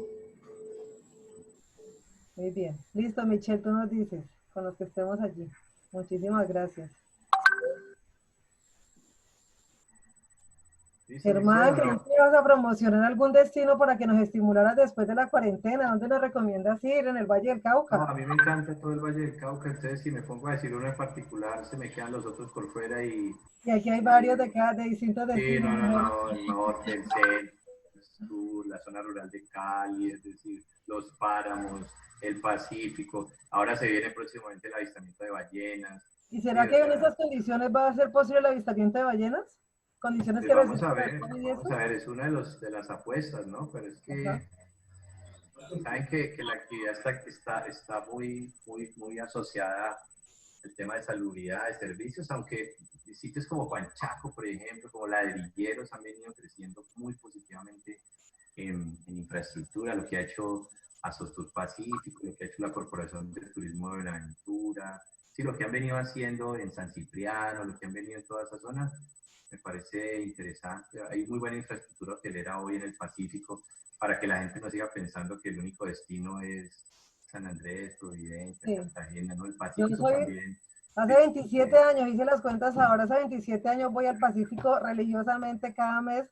Fui en embarazo, llevé mis hijas desde bebés y me he recorrido las distintas playas que hay en el valle. Me puedo ir a Chocó. Sí. Y miren que curiosamente, sin ser las playas de mar azul y no sé qué, la playa sostenible, la bandera azul, está en el Pacífico Vallecaucano, que es la de Maguipi, que acaba de ser reconocida mundialmente como una playa sostenible, que es el sello bandera azul, que es lo que reconoce las playas sostenibles en el mundo. Entonces, y es un esfuerzo totalmente comunitario desde la gente de Maguipi. Ahora, también reconociendo que falta muchísimo por hacer, ¿no? Claro, pues es que tenemos que entender que somos yo lo digo, o sea, somos un destino turístico incipiente todavía en esos temas, nos falta entendernos, que todavía como negocios verdes, nos falta entendernos en las buenas prácticas. Esto no es, como yo lo digo jocosamente, esto no es una chiva llena de gente para una cascada, no, esto es un negocio verde y por lo tanto merece ese nivel de responsabilidad. Vale. Bueno, pues muchísimas gracias por su asistencia y participación en esta carta. Nos vemos dentro de 8 días. Que estén muy bien. Listo, muchas Feliz gracias. tarde para todos y para todos. Un gusto verlos por aquí. Gracias, buenas tardes, que estén muy bien. Bueno, gracias, que te paguen. Bueno, chao. Que estén bien. Feliz fin de semana.